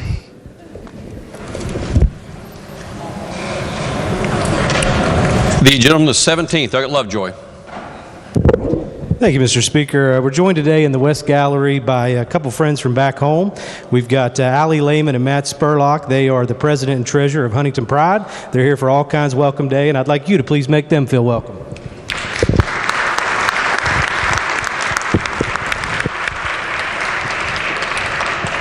The lady in the 51st, Dr. Fleischauer.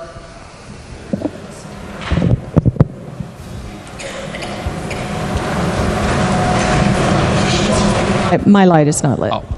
The gentleman the 14th, Dr. Butler. Thank you, Mr. Speaker. Point of inquiry, are we on introductions? We are. Okay, thank you very much.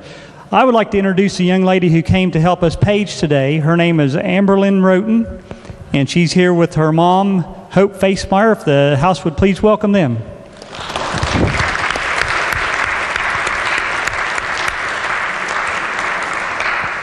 Are there further introductions? If not, miscellaneous business. Lady in the 49th. Thank you, Mr. Speaker. I move subject to announcements that the House adjourn until 11 a.m. on Friday. For what purpose does the gentleman the 50th seek recognition? Delegate Angelucci. Thank you, Mr. Speaker. I was just asking to see if we can get the remarks from the gentlelady from the 51st and the gentleman from the 16th in the appendix of the journal. Are there objections? Chair hears no objections. The question for the House now is the motion by the lady from the 49th that's subject to announcements. The House stand adjourned until 11 a.m. tomorrow. Are there announcements? The lady from the 49th. Thank you, Mr. Speaker. Your Committee on Rules will meet tomorrow at 10:45 behind the chamber. The gentleman the 10th, Dr. Chris. Thank you, Mr. Speaker. Your Committee on Finance will meet today at 5 p.m. for a budget presentation from the Department of Commerce. Tomorrow morning, the budget hearings will continue with a presentation by the Environmental Protection Agency, and at 9 o'clock, and at 10 o'clock, the Public Service Commission and the Consumer Advocate Division. Thank you, Mr. Speaker. The gentleman, the 35th, Doug Capito. Thank you very much, Mr. Speaker. The Committee on the Judiciary will meet tomorrow morning at 9 a.m. in the committee room, and the agenda will be posted. As a reminder to all those members of that committee, we will not meet this afternoon. Thank you. The gentleman, the 13th, Doug Higginbotham. Thank you, Mr. Speaker. Your Committee on Education will resume our posted agenda at 5 p.m. in the committee room. And also, Mr. Speaker, your Republican members of the committee will caucus at 4. The gentleman, the 45th, Doug Martin. Thank you, Mr. Speaker. Your Committee on Government Organization will meet tomorrow, Friday the 24th, at 9 a.m. in 215E. The agenda is posted. The gentleman, the 32nd, Doug Fast. Thank you, Mr. Speaker. The Technology and Infrastructure Subcommittee on House Bill 2961, consisting of myself, Delegate Hansen, and Delegate Hardy, will meet Monday, January 27 at 2:15 p.m. at my office, which is 220 East. Lady in the 48th, Doug Waxman. Mr. Speaker, the Judiciary Subcommittee for House Bill 2526 will meet today in the Judiciary Committee room at 5 p.m. Thank you. The gentleman, the 58th, Doug Coles.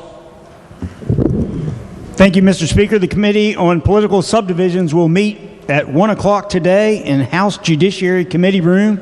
The agenda is posted. Additionally, the Republicans on the committee will caucus in Chairwoman Storch's office, room 202 East, at 12:40. Thank you. The gentleman, the 6th, Doug Kelly. Thank you, Mr. Speaker. I have two announcements. Your Committee on Prevention and Treatment of Substance Abuse will meet this afternoon at 1 o'clock in the Gov Org room, and the agenda will be posted. Additionally, your Subcommittee in Judiciary for House Bill 2892 will meet tomorrow morning bright and early at 8 o'clock in the Judiciary room, and those members are Delegate Fast, Delegate Steele, myself, Delegate Canestraro, and Delegate Miller. The gentleman, the 28th, Doug Pack.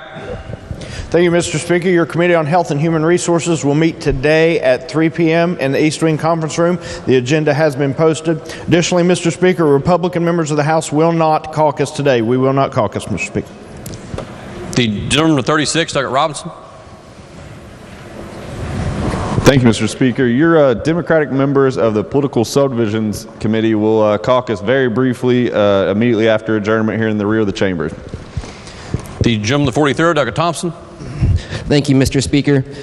Today, Delegate Semi Brown and myself invite everyone to the McManus Room, room 252 at 2:30 for a press conference honoring all kinds welcome to the Capitol. Are there further announcements? If not, the question before the House is a motion that the House stand adjourned until 11 a.m. tomorrow. Those in favor will say aye. Those opposed will say no. The ayes have it. Chair declares the motion adopted. The House is adjourned until 11 a.m. tomorrow.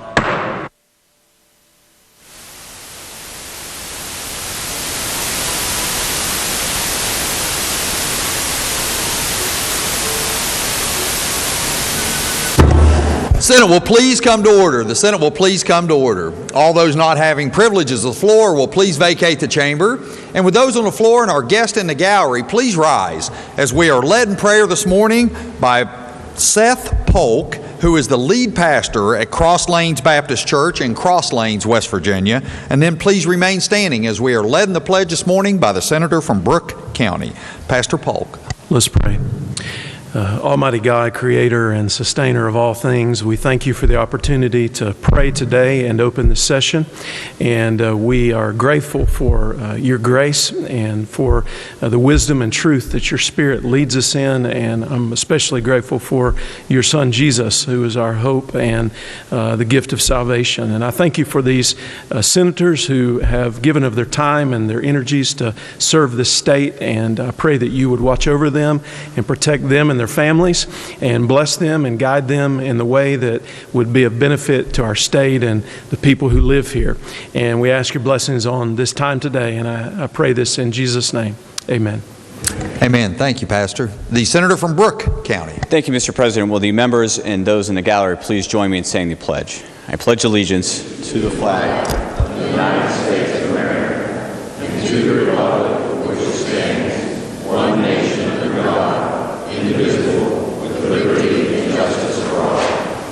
Thank you. You may be seated. Reading of the journal. West Virginia Legislature Senate Journal, January 22nd, 2020. The Senate met at 11:14 The a.m. senator from Wyoming County requests unanimous consent that further reading of the journal be dispensed with and that it be approved as having been read. Is there objection? Chair hears none, so ordered. Introduction of guests. On behalf of the Senate, it is my pleasure to welcome our honorary pages for the day. Please stand and be recognized when your name is called. As guest of the senior senator from the 8th, we have Jaden Lee Silva and Lily Taylor Whitaker. As guest of the senator from Wyoming County, we have Savannah Smoot, Trey Addison, Madison Clark, and Maiden Atwood. And as guest of the senator from Boone County, we have Shane Ring. And as guest of the senior senator from the 5th, Stuart Amsbury. They're all standing in the front. If the Senate would give them a warm welcome.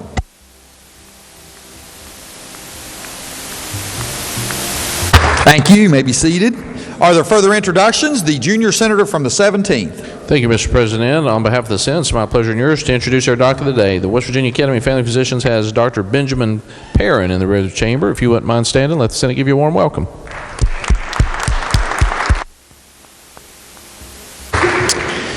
The senior senator from the 5th. Thank you, Mr. President. On behalf of the Senator from Cabell and myself, we're pleased to have the father of the page, Stuart Amsbury. The father is David Amsbury, and I would like to have him welcomed here today.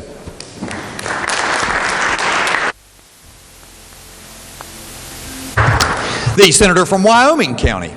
Thank you, Mr. President. On behalf of the junior senator from Raleigh County, I would like to introduce to you the guardians of Matt and Dana Laxton, parents of Madden Atwood, and also the guardian for Jacqueline Kennedy. Please stand. Make them welcome. Thank you. Further introduction, the senior senator from the 8th. Thank you, Mr. President. On your behalf and my senator from Kanawha's behalf, we have one of the family members here today for one of our pages. I'd ask that she would stand, Tanya Persinger, and the Senate give her a warm welcome.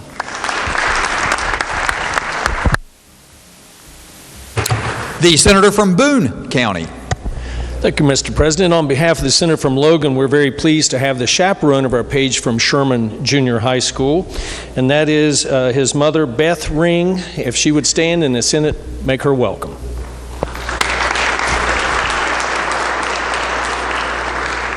Senator may proceed. Thank you, Mr. President. Further, on behalf of everyone in the Senate today, we have medical students, residents, and physicians here as the West Virginia State Medical Association's Advocacy Day. And so the medical students are Alexa Joyce, Alicia Monahan, Douglas Crate, Elizabeth Albuquerque, Elizabeth Pacer, Micah Ray, Nicholas Mason, and Patrick Thomas. Residents are doctors Alan Small, Jeff Lim, Joseph Capito, Rahiga Rehman, Raquel Cowell, and Ron Budwani. And physicians are doctors Anthony DeCero, Charles Whitaker, David Humphreys, Gordon Smith, Joseph Prudholm, Judith Feinberg, Lisa Costello, Shafiq Siraj, and Vivek Niganhal. If they would all stand and the Senate make them welcome.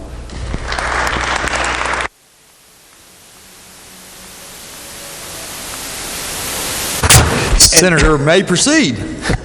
Thank you again, Mr. President. Also, we have folks here from the Charleston YWCA who is dedicated to eliminating racism, empowering women, and promoting peace, justice, freedom, and dignity for all.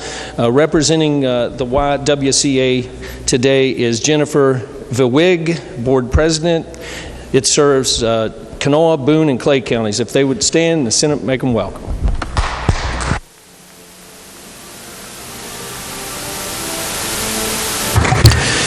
Thank you. Are there further introductions? The junior senator from the 8th. Yes, Mr. President, I would like to introduce Miss Janice Holland, who's a volunteer. She's in the South Gallery, a volunteer for AARP, and she is also a member of First Baptist Church here in Charleston, which I believe is one of the oldest churches here in the city, pastored by Pastor Paul Dunn. So if the Senate could make her feel welcome. Thank you.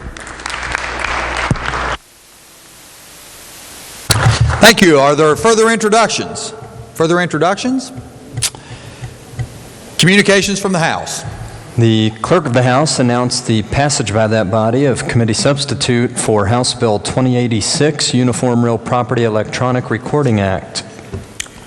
Message will be received and referred to the Committee on the Judiciary. Committee substitute for House Bill 4077, increasing the amount of the bond required to be posted by proprietary schools. Message will be received, referred to the Committee on Education with a second reference to the Committee on Finance. Committee substitute for House Bill 4119, establishing the crime of torture. Message will be received and referred to the Committee on the Judiciary. House Bill 4417, relating to permitting professional boards. Message be received, referred to Committee on Government Organization. House Bill 4419, relating to the Controlled Substance Monitoring Database. Message will be received and referred to Committee on Health and Human Resources. Are there further communications from the House? No, sir. Communications from the Executive? There are none. Reports from standing committees? Your Committee on the Judiciary has had under consideration Senate Bill 51, specifying forms of grandparent visitation, and reports the same back with a recommendation that it do pass. Respectfully submitted, Ryan W. Weld, Vice Chair. Report will be received.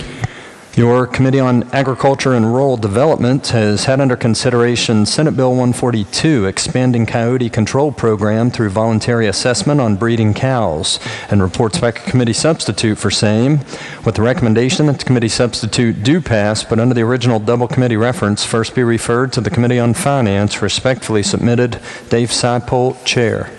Report will be received. Under the bill's original double committee reference will be referred to the Committee on Finance.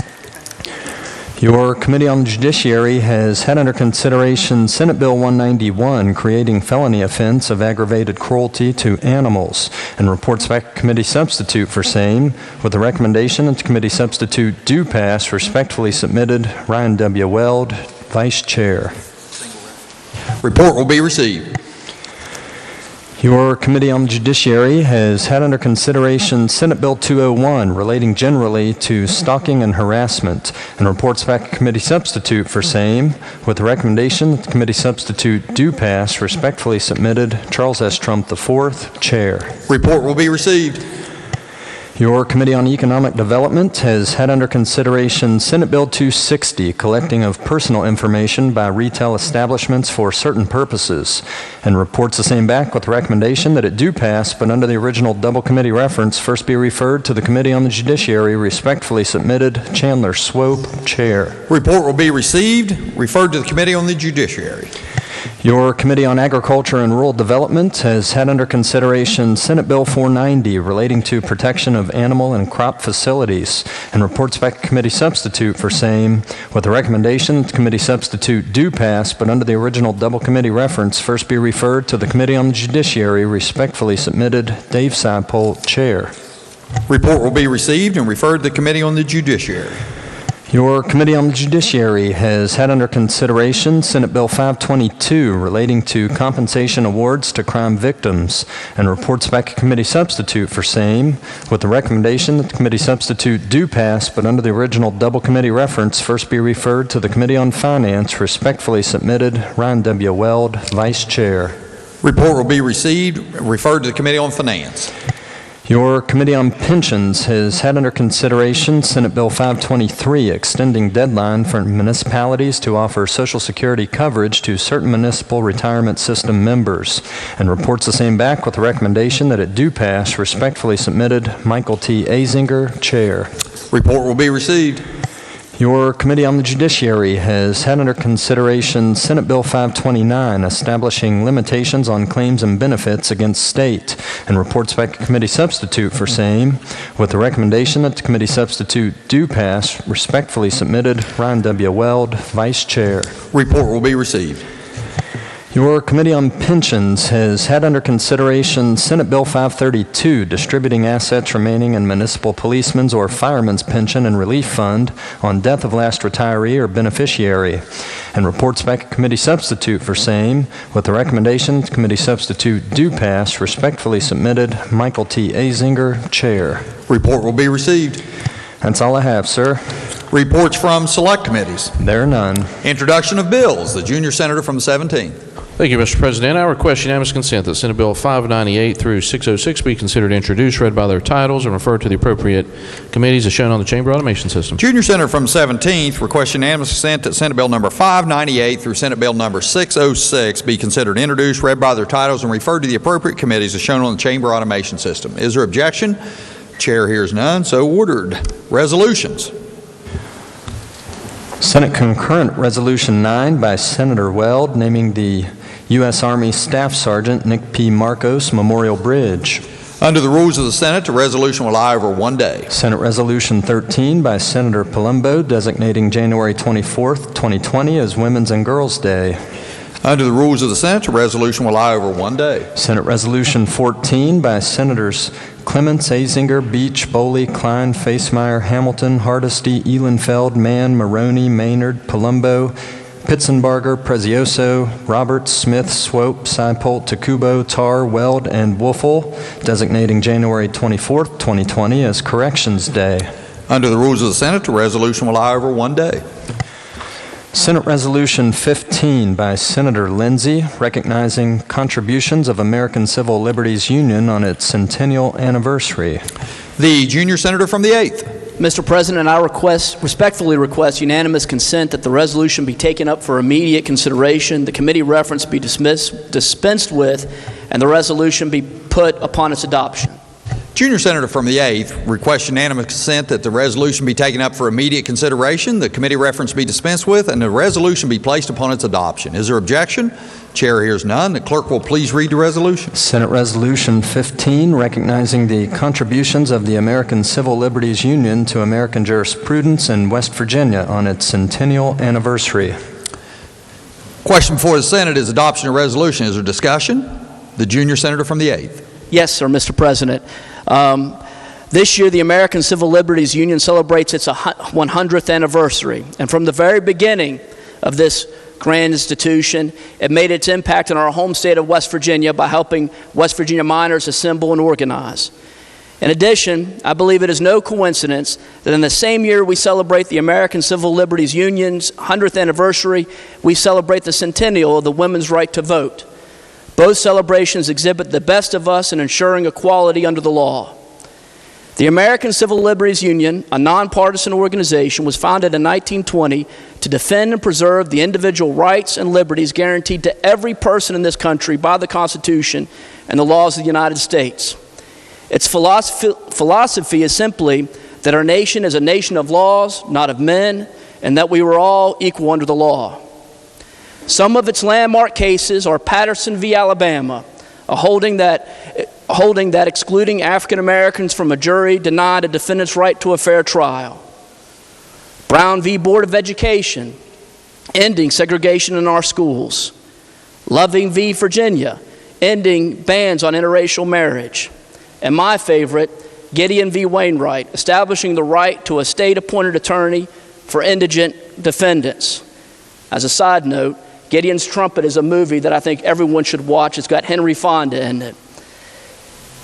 But it's my favorite case because when I started practicing law for my father, one of the conditions working for my father's law firm was that I would spend the first 2 years doing appointment work for indigent criminals on both the circuit and magistrate courts. And the reason being, not only that everyone deserves to have counsel, but my father believes, and I do too, that there are a few lonelier situations in this world than being a poor defendant alone at counsel's table with a prosecuting attorney, a judge, and the whole world against you. Everyone deserves representation in our courts, and the American Civil Liberties Union has guaranteed that right. More recently, the American Civil Liberties Union has worked with legislators from both sides of the aisle in this chamber and down the hall, and getting putting forth and passing expungement laws and in criminal justice reform. Thank you, Mr. President, and I urge adoption. Is there further discussion? Further discussion? Not, the question before the Senate is adoption of the resolution. All those in favor will say aye. Those opposed, no. The ayes appear to have it. The ayes do have it. I declare the resolution adopted. Junior Senator from the 17th. Thank you, Mr. President. I move the Senate stand in brief recess for the purpose of presenting the resolution. Junior Senator from the 17th moves that the Senate stand in brief recess for the purpose of presenting this resolution. All those in favor will say aye. Those opposed, no. The ayes appear to have it. The ayes do have it. I declare the Senate in brief recess to present this resolution.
Senate will please come to order. Senate will please come to order. Recognize the senator from Brooke County. Mr. President, request unanimous consent to return to the second order of business for purposes of an introduction. Is there objection? Chair hears none. Senator may proceed. Thank you, Mr. President. In the North Gallery is, on behalf of myself and the Senator from Ohio, the Senator from Marshall, and the Senator from Wetzel County, Stacy Dye from the Marshall County FRN, but also, more importantly, with her are her two daughters, McKenna, who is here. She's representing her school, Bridge Street Middle School, in the state chorus, the all-state chorus this week, and her daughter, Kendall. If they could rise in the Senate, make them feel welcome.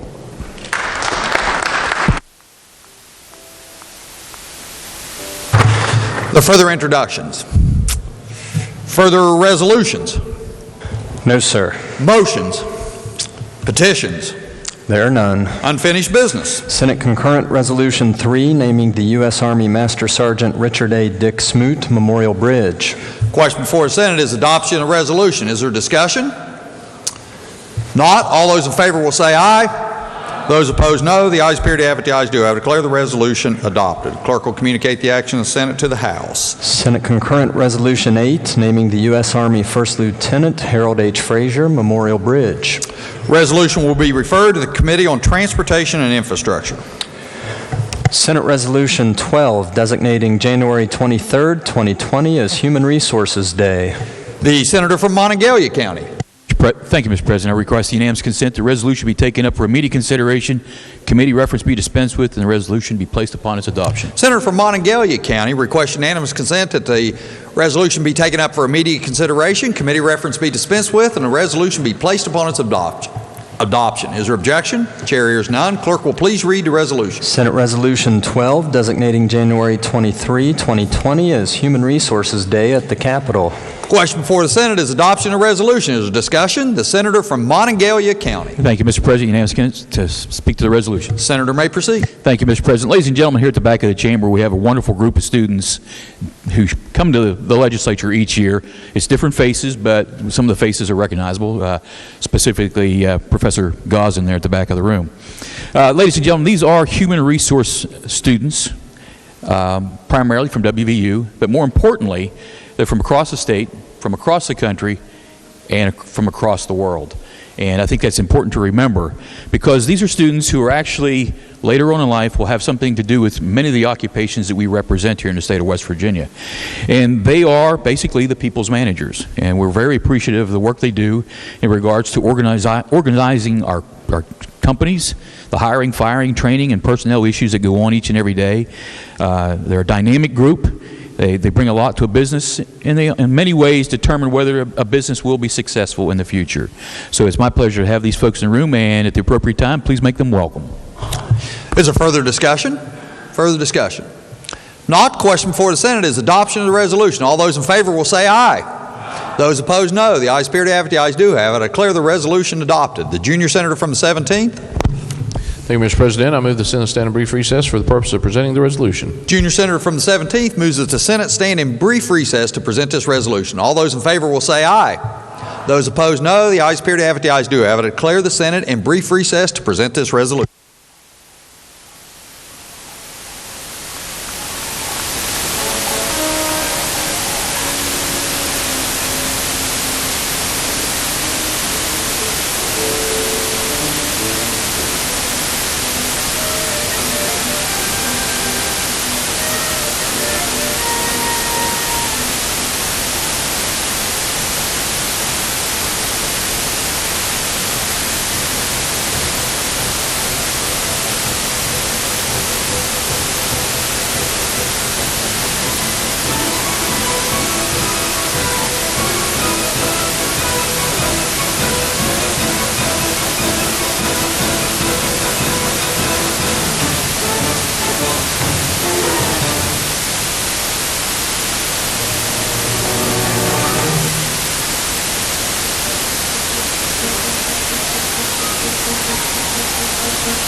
Senate will please come to order. Senate will please come to order. Is there further unfinished business?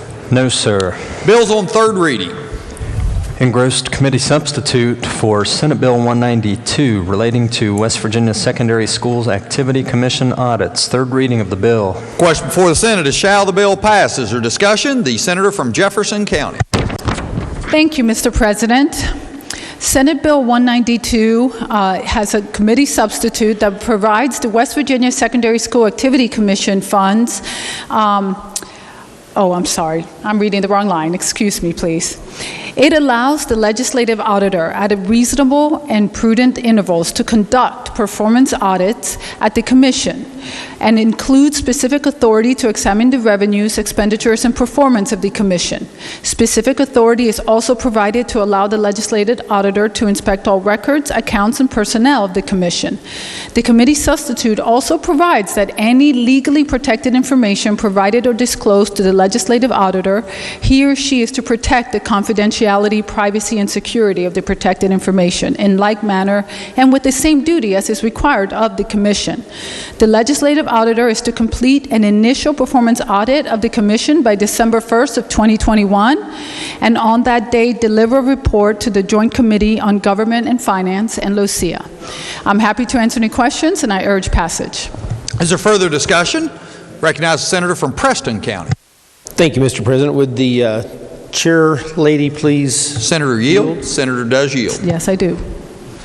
Thank you. This bill, of course, didn't go through any committees that I serve on, so I was unable to really flesh it out and understand how it works. Can you explain to me, where does the Secondary Schools Activity Commission receive their funding from?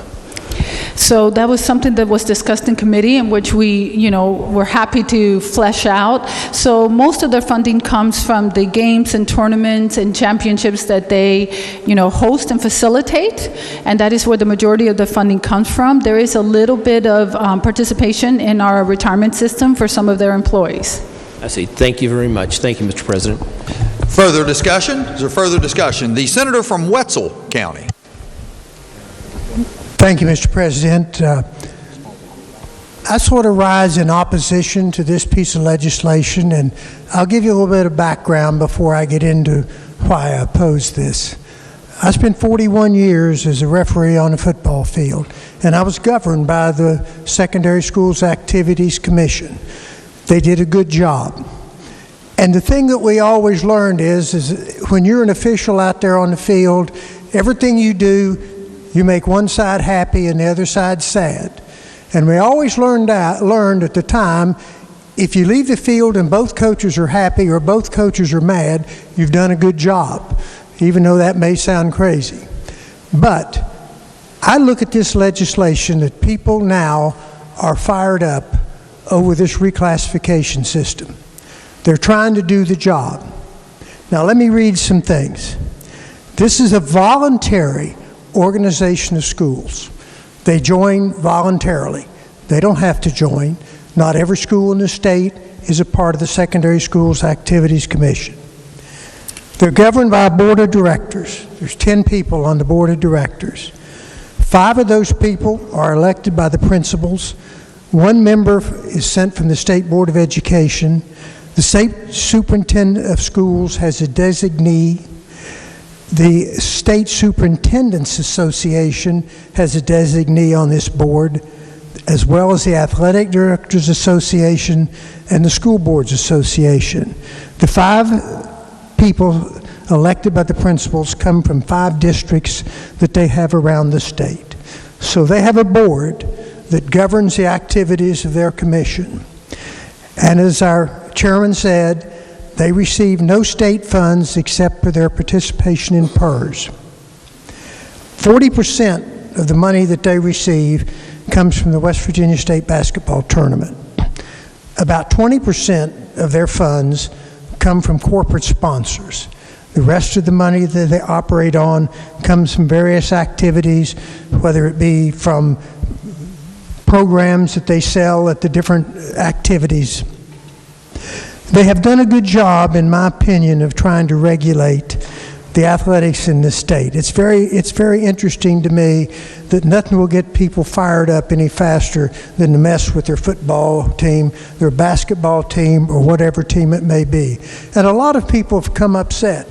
But just like that call out there on the field, there's going to be a lot of people happy and a lot of people sad about the reclassification system. But I think these people have done a good job. Now, they are considered to have quasi-public funds and therefore are subject to audit by the state tax department. So the financial audit is there. And I don't want this to give the appearance that the Senate is operating in a punitive matter because we as people or senators are upset with a classification system that a lot of people don't seem to like. And I'm going to vote no on this bill. I may be the only red light up there, but that's the way I feel about it. Thank you, Mr. President. As a further discussion, recognize the senator from Ohio County. Thank you, Mr. President. I also stand in opposition to this bill for a couple of reasons. You know, we have limited resources with which to work in state government. We all know that we don't have enough resources to adequately address our roads, our healthcare system, so many other things, help our seniors. And so we have to be very careful with our resources because they're precious and they're finite. And our legislative auditor already has a lot on his plate. We know in the recent past we had a Supreme Court scandal. We had reckless spending and irresponsible spending, and thank goodness that's behind us, and we've got a new court in place, and we've moved beyond that. We also had a situation where we didn't know how many vehicles we had in the state fleet, and we had to take a look at that.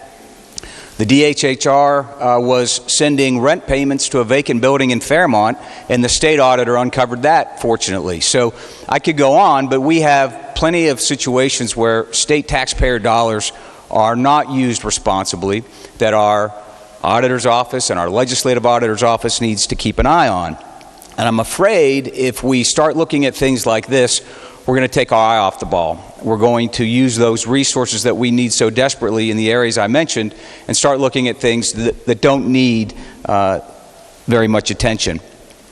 One thing I can tell you from the outset, and it's not that I have a crystal ball, but I can tell you, I can guarantee you that when this audit is done, one thing they won't find is a waste of taxpayer resources because there aren't any taxpayer resources being placed into the SSAC. As the senator from Wetzel County just described to you.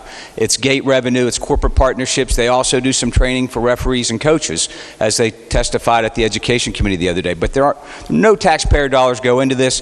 They could charge dues to the schools, but they waive those, and they've waived them for decades, I'm told. So there are no taxpayer dollars going into it. Secondly, I think it sets a dangerous precedent. This is a private entity that's not taxpayer funded, and I don't know, and I looked at the website, and I don't know the answer to this, but just in the recent past, I can't see any other entity that doesn't receive taxpayer dollars that the legislative auditor is reviewing. That they may, but I think it sets a dangerous precedent if we start looking at entities like this.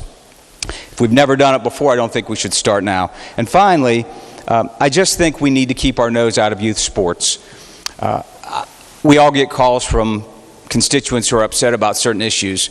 Ironically, I also got a call about the rules put into place by the SSAC, not particularly with the competitive balance, but with the rules for a particular sport and how a team might qualify for the state championships.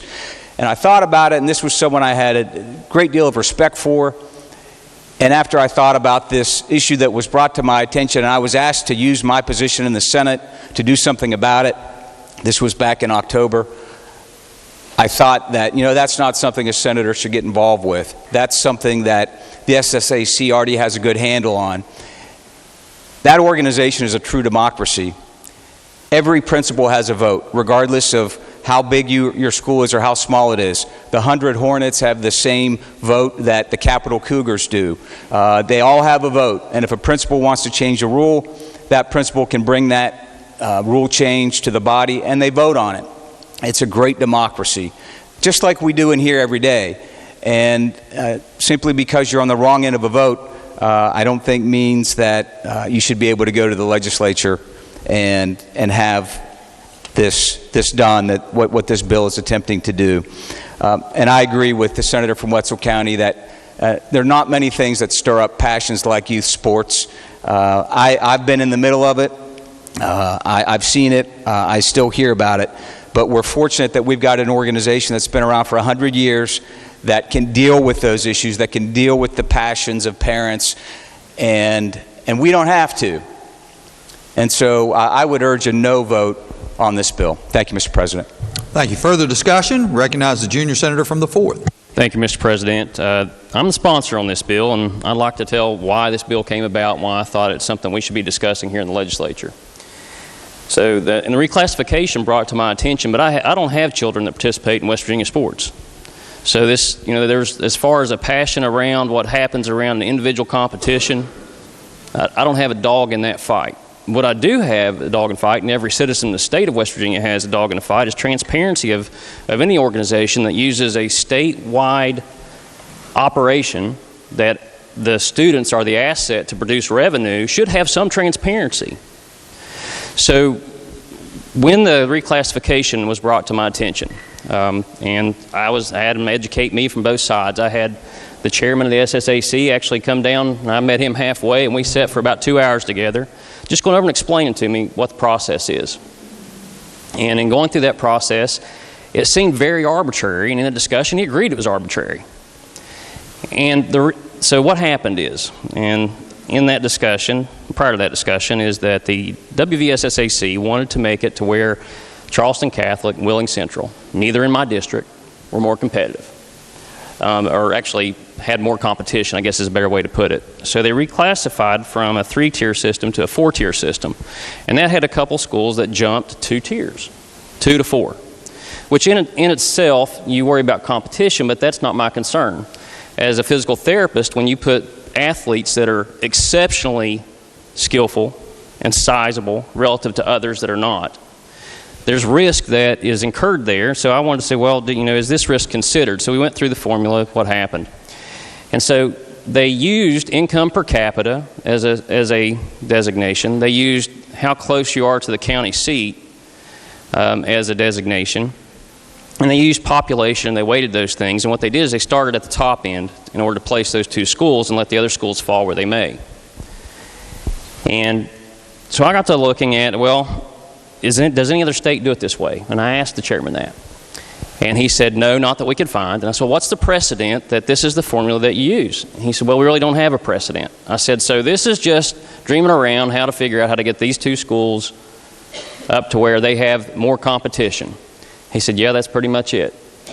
I said, okay. I said, well, let me look into it some more. So I started looking into it some more to see actually how this body works. And you're right, they don't receive state monies.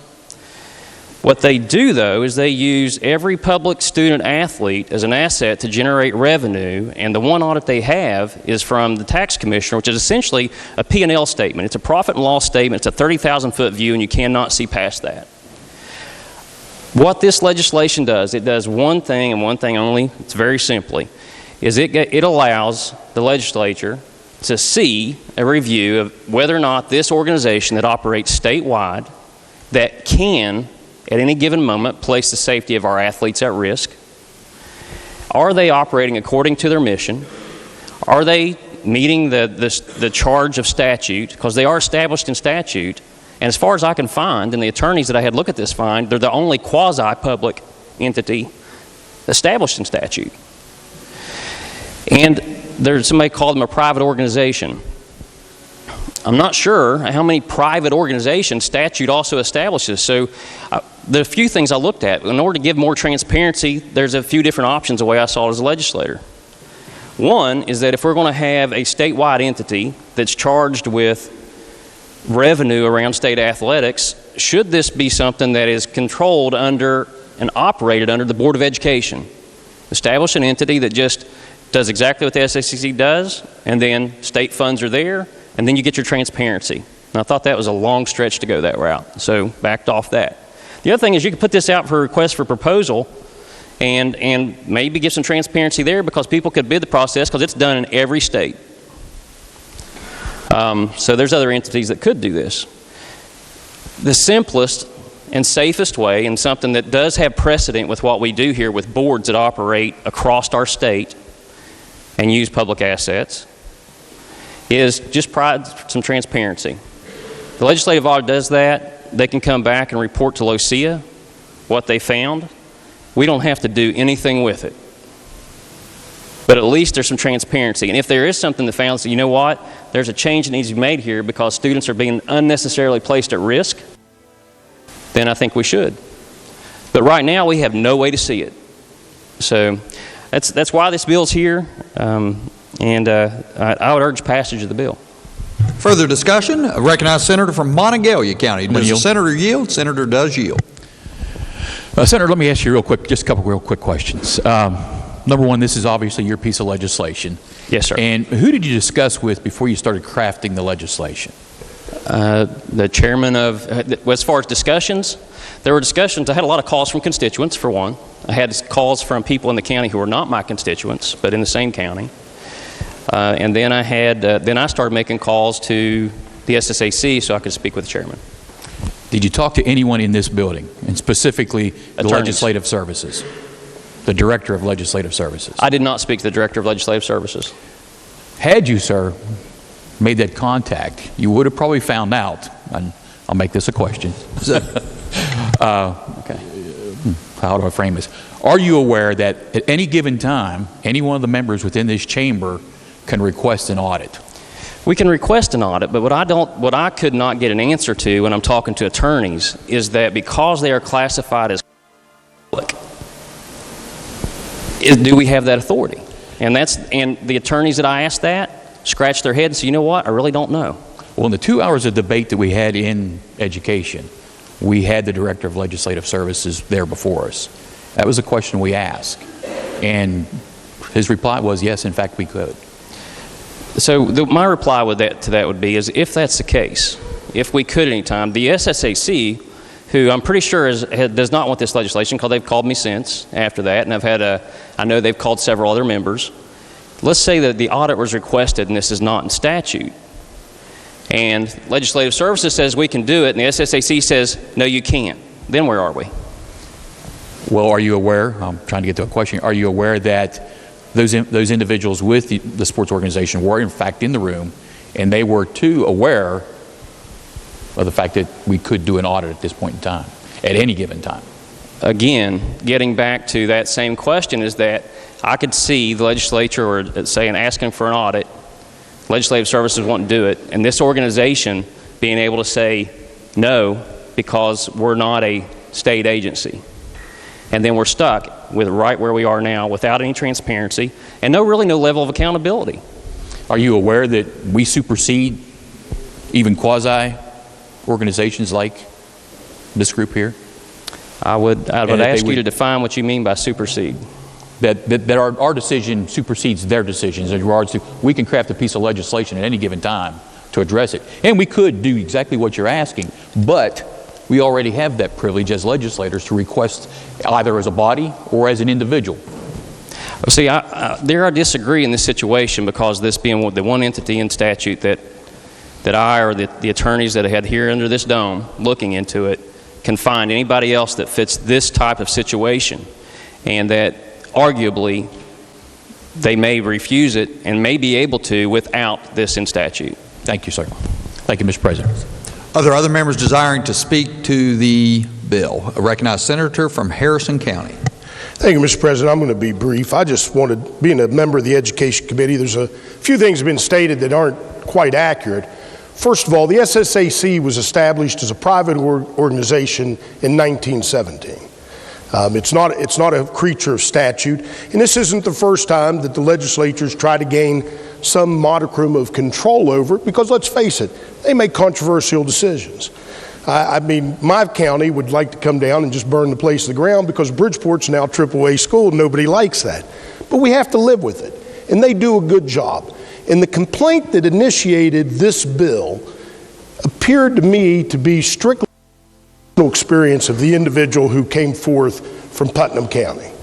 and who spoke against some distribution that he didn't think was fair. And I thought the SSAC came down and answered those questions, that they distribute as much money as possible in order to alleviate the cost of the kids being transported to regional and state championship events.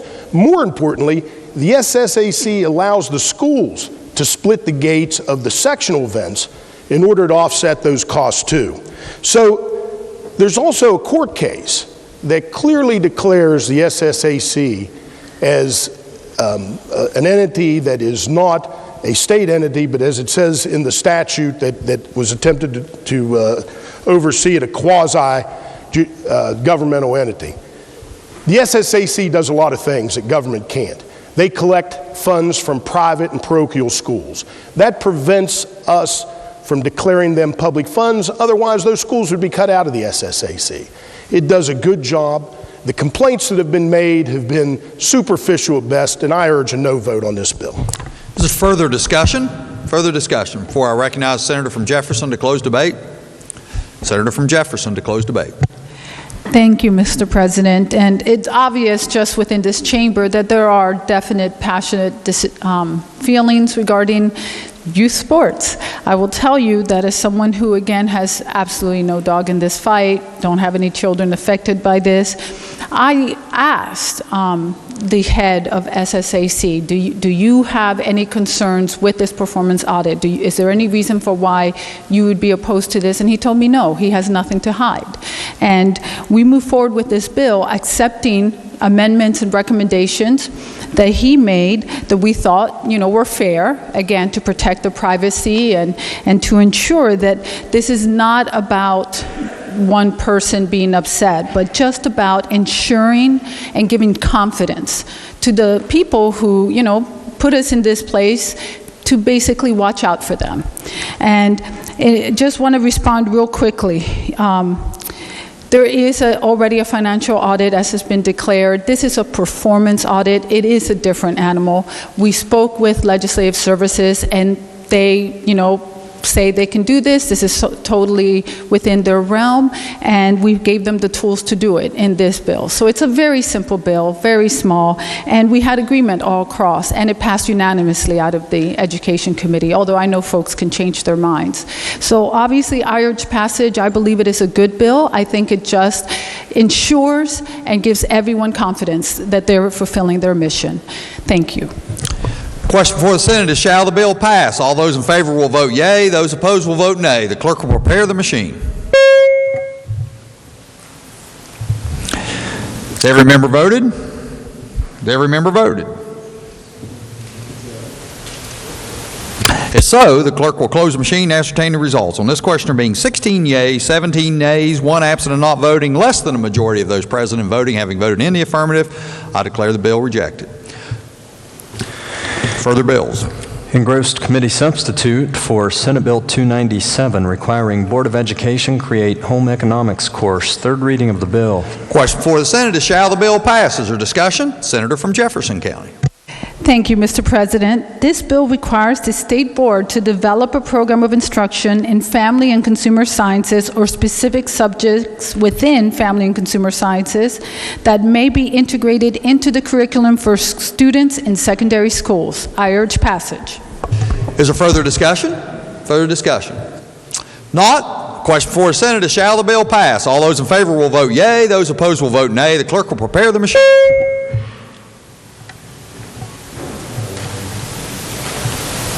Has every member voted? Has every member voted? So the clerk will close the machine and ascertain the results. On this question being 33 yeas, 0 nays, 1 absent and not voting, more than a majority of those present and voting having voted in the affirmative, I declare the bill passed. Clerk has a title amendment. Senator Beach moved to amend the title of the bill. Question before the Senate is adoption of the title amendment. All those in favor will say aye.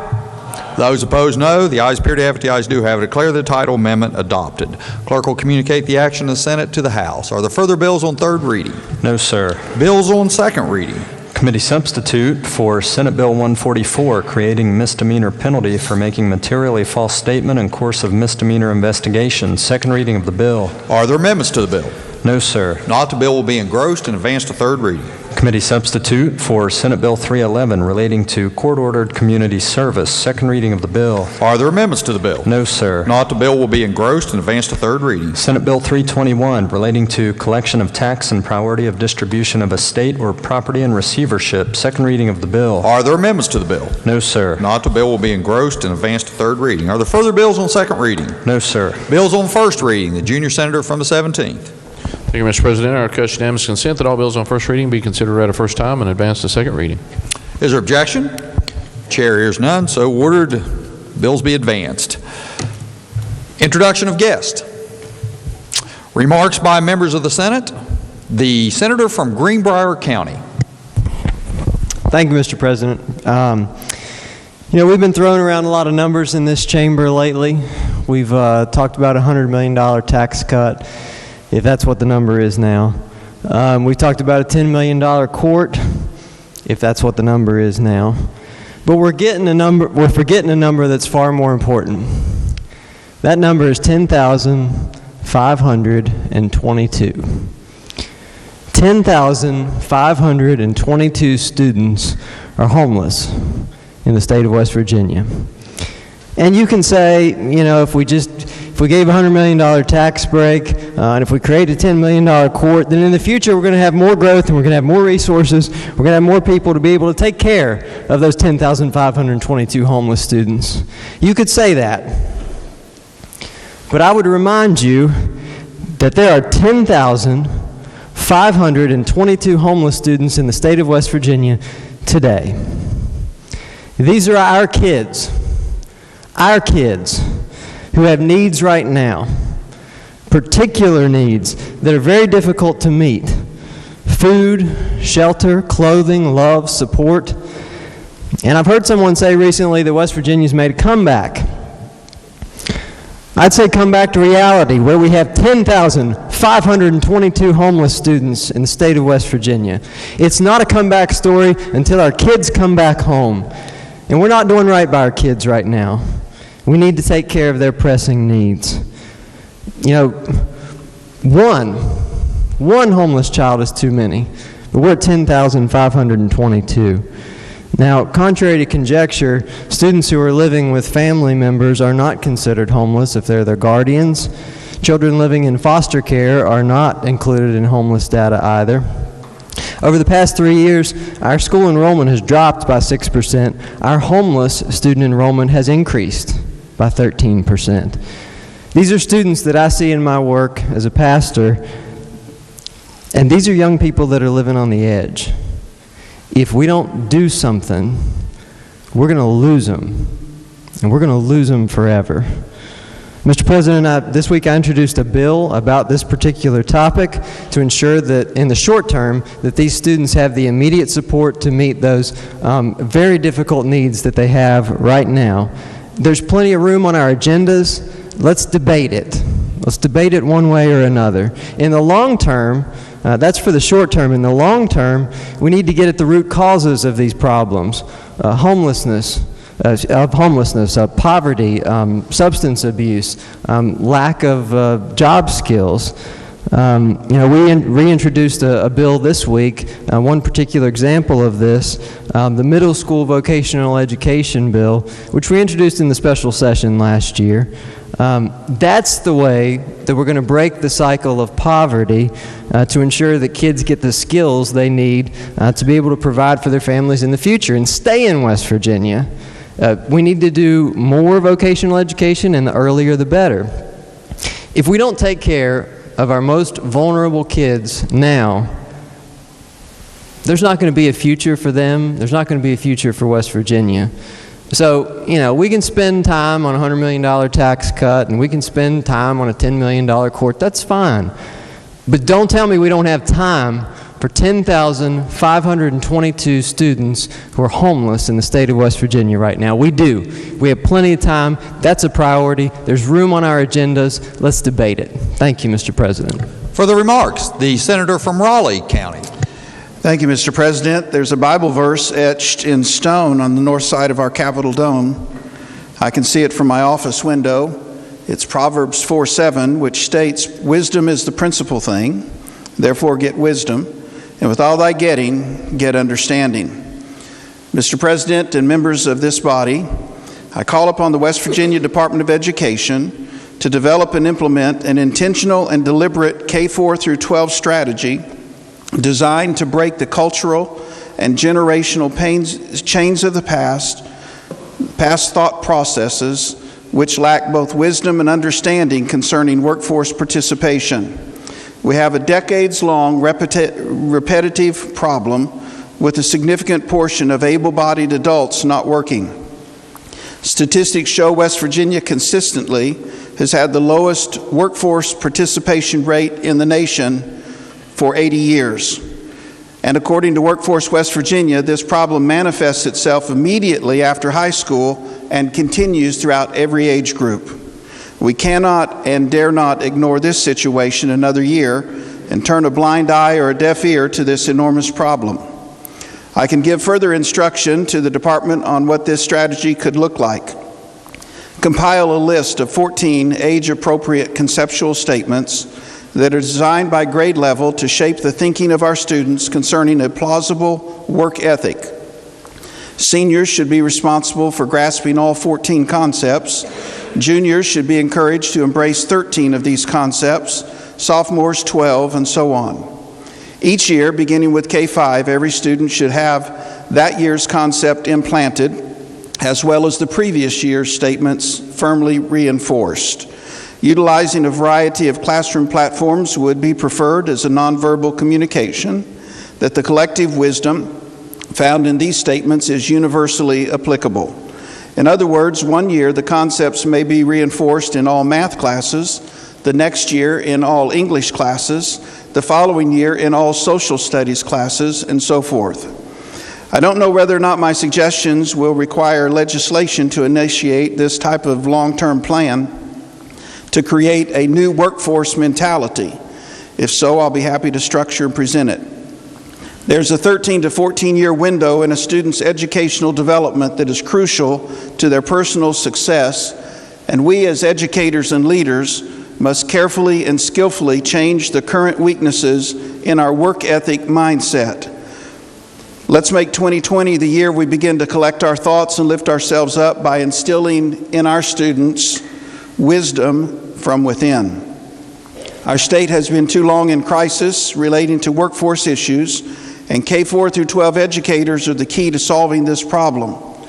To the Department of Education, I and many others would be your canary and be thrilled to sing your praises if you would breathe oxygen and life into these humble and sincere suggestions. Thank you, Mr. President and fellow senators, for your indulgence. Thank you. Further remarks? Further remarks. The junior senator from the 4th. Thank you, Mr. President. I would encourage the legislature to continue to look with vision and look in the long run for what it takes to grow the economy in West Virginia. It's not just conjecture when you start looking at an amendment to improve the opportunity for job growth in this state. One of the big problems that we have with the growing need in our foster care system and DHHR and the safety net population in the state is that those parents of those children, one, start without hope and then proceed without jobs. And that leads to dependence on the state and generational dependence on that state. And short-term putting out fires is needed, but when you outweigh it and outspend on it, then the ability to grow an economy and grow jobs, then you produce the problem at an even greater and less tenable, less affordable problem in the future. It's not complicated economics, and I appreciate the concerns of the children that are homeless in West Virginia or the ones that are in foster care and every other need that we have. And being on the Health Committee and on Finance, you get to see very closely what those needs are and how scarce resources are. And also, if you look to forecast, is what's the trend line look like? And so we've turned around. I'd say we are turning around. Turned around, I think, is a mischaracterization of what's been said. Because I know just a few years ago when we were $450 million in the hole and we turned around and started getting into surpluses, At $450 million in the hole and trending down, the ability to care for anybody was getting starker and starker and starker. It was getting, how in the world can it be done? So controlled spending and prioritized spending, looking at a long-term vision for this state, is how you turn West Virginia around. And so I would encourage you that when you have these concerns, it's really easy to get up here and tout about, we have people in need and we need to spend all this spot right here and not in the other spots that grow the state. If you really and truly have a concern for the safety and happiness and prosperity and future of West Virginians that follow us, you'll start looking with a longer-term vision and realize that the people that you're so concerned about right now, you're helping their children and grandchildren. Because right now, if we don't fix that, the generational problem gets worse. Thank you, Mr. President. Thank you. Further remarks? Further remarks? Junior Senator from the 17th for miscellaneous business or remarks? Remarks. Miscellaneous business. Oh, you're under remarks? Junior Senator from the 17th. Thank you, Mr. President. I just want to rise in the flavor of what's being discussed on the floor. Today we had our first meeting of Children and Families, and we had excellent input from many members of the committee, and I would just like to say thank you for putting that committee together. I think every one of us in this room realizes what an important thing this is. I've had a lot of questions. Why in the world did we need that? We've got Health Committee, we have Judiciary, we have Economics, but these obvious problems are so deep and so entangled that oftentimes there's facets to all that. So the committee is meeting. It's a select committee. We can meet as often as we need to, and what I would encourage each member to do, if you have issues, feel free to reach out to me or any of the members on the committee. It is a committee, but everything in that belongs to the body as a whole. So we're working to try to look at past legislation that we've already passed and see how we can tie that together and maybe help some of these issues. Certainly looking at new legislation that we're proposing now. So just want to pass that invitation to everybody. It is a somewhat special committee, and we'll certainly welcome any ideas that anybody has. Thanks. Further remarks? Thank you. Further remarks? Junior Senator from the 8th. Thank you, Mr. President. I just want to respond. I don't think that just because someone is concerned, like the senator from Greenbrier County is, with regard to our homeless children, doesn't mean he lacks long-term vision. And I would just add that I think I think all of us can agree that we need jobs for folks. And I agree with the senator from Putnam County that that's how you give hope. But I think what the senator from Greenbrier County was, and you said something about having jobs for their children and grandchildren. I think if I can speak on behalf of the senator from Greenbrier County, what he was trying to say is if we don't deal with this issue now, there will be no children, there will be no grandchildren to take those jobs that you seek to create. There was an article in the Charleston Gazette this morning about the statistics of individuals who are in our foster care system and how few of those individuals go on to college or go on to trade school or go on to do anything. And I think it's something that we need to address. It is long-term taking care of those 10,000 homeless children. It is long-term thinking or consideration and vision when you take care of our foster care system and our children in that system. Thank you, Mr. President. Thank you. Further remarks? Miscellaneous business. Junior Senator from the 17th. Thank you, Mr. President. Pending announcements, I move the Senate stand adjourned until tomorrow at 11 a.m. Are there announcements? Senator from Morgan County. Thank you, Mr. President. Your committee on the Judiciary will meet this afternoon at 3 o'clock p.m. in room 208 West Wing. Senator from Jefferson County. Thank you, Mr. President. Your Committee on Education will meet in 451M at 2 o'clock. Senior Senator from the 6th. Thank you, Mr. President. Your Committee on Government Organization will meet today at 2 p.m. in 208 West. The agenda has been posted. Senator from Marshall County. Thank you, Mr. President. Senate Health Committee will meet today at 1 p.m. in the Finance Room. Further announcements. The Senator from Tucker County. Thank you, Mr. President. Your Committee on Energy will meet today at 1 o'clock in 208 West. Junior Senator from the 4th. Thank you, Mr. President. Your Senate Finance Committee will meet this afternoon in the Finance Committee room at 3 p.m. for budget presentations from the Department of Environmental Protection and Department of Veterans Assistance. Thank you. Senator from Ohio County. Thank you, Mr. President. The West Virginia AFL-CIO will have a labor caucus today immediately following this session in room 330 West. Lunch will be provided. Further announcements? Further announcements. Not. Question before the Senate is, shall the Senate stand adjourned until tomorrow at 11 a.m.? All those in favor will say aye. Those opposed, no. The ayes appear to have it. The ayes do have it. Declare the Senate adjourned until tomorrow at 11 a.m.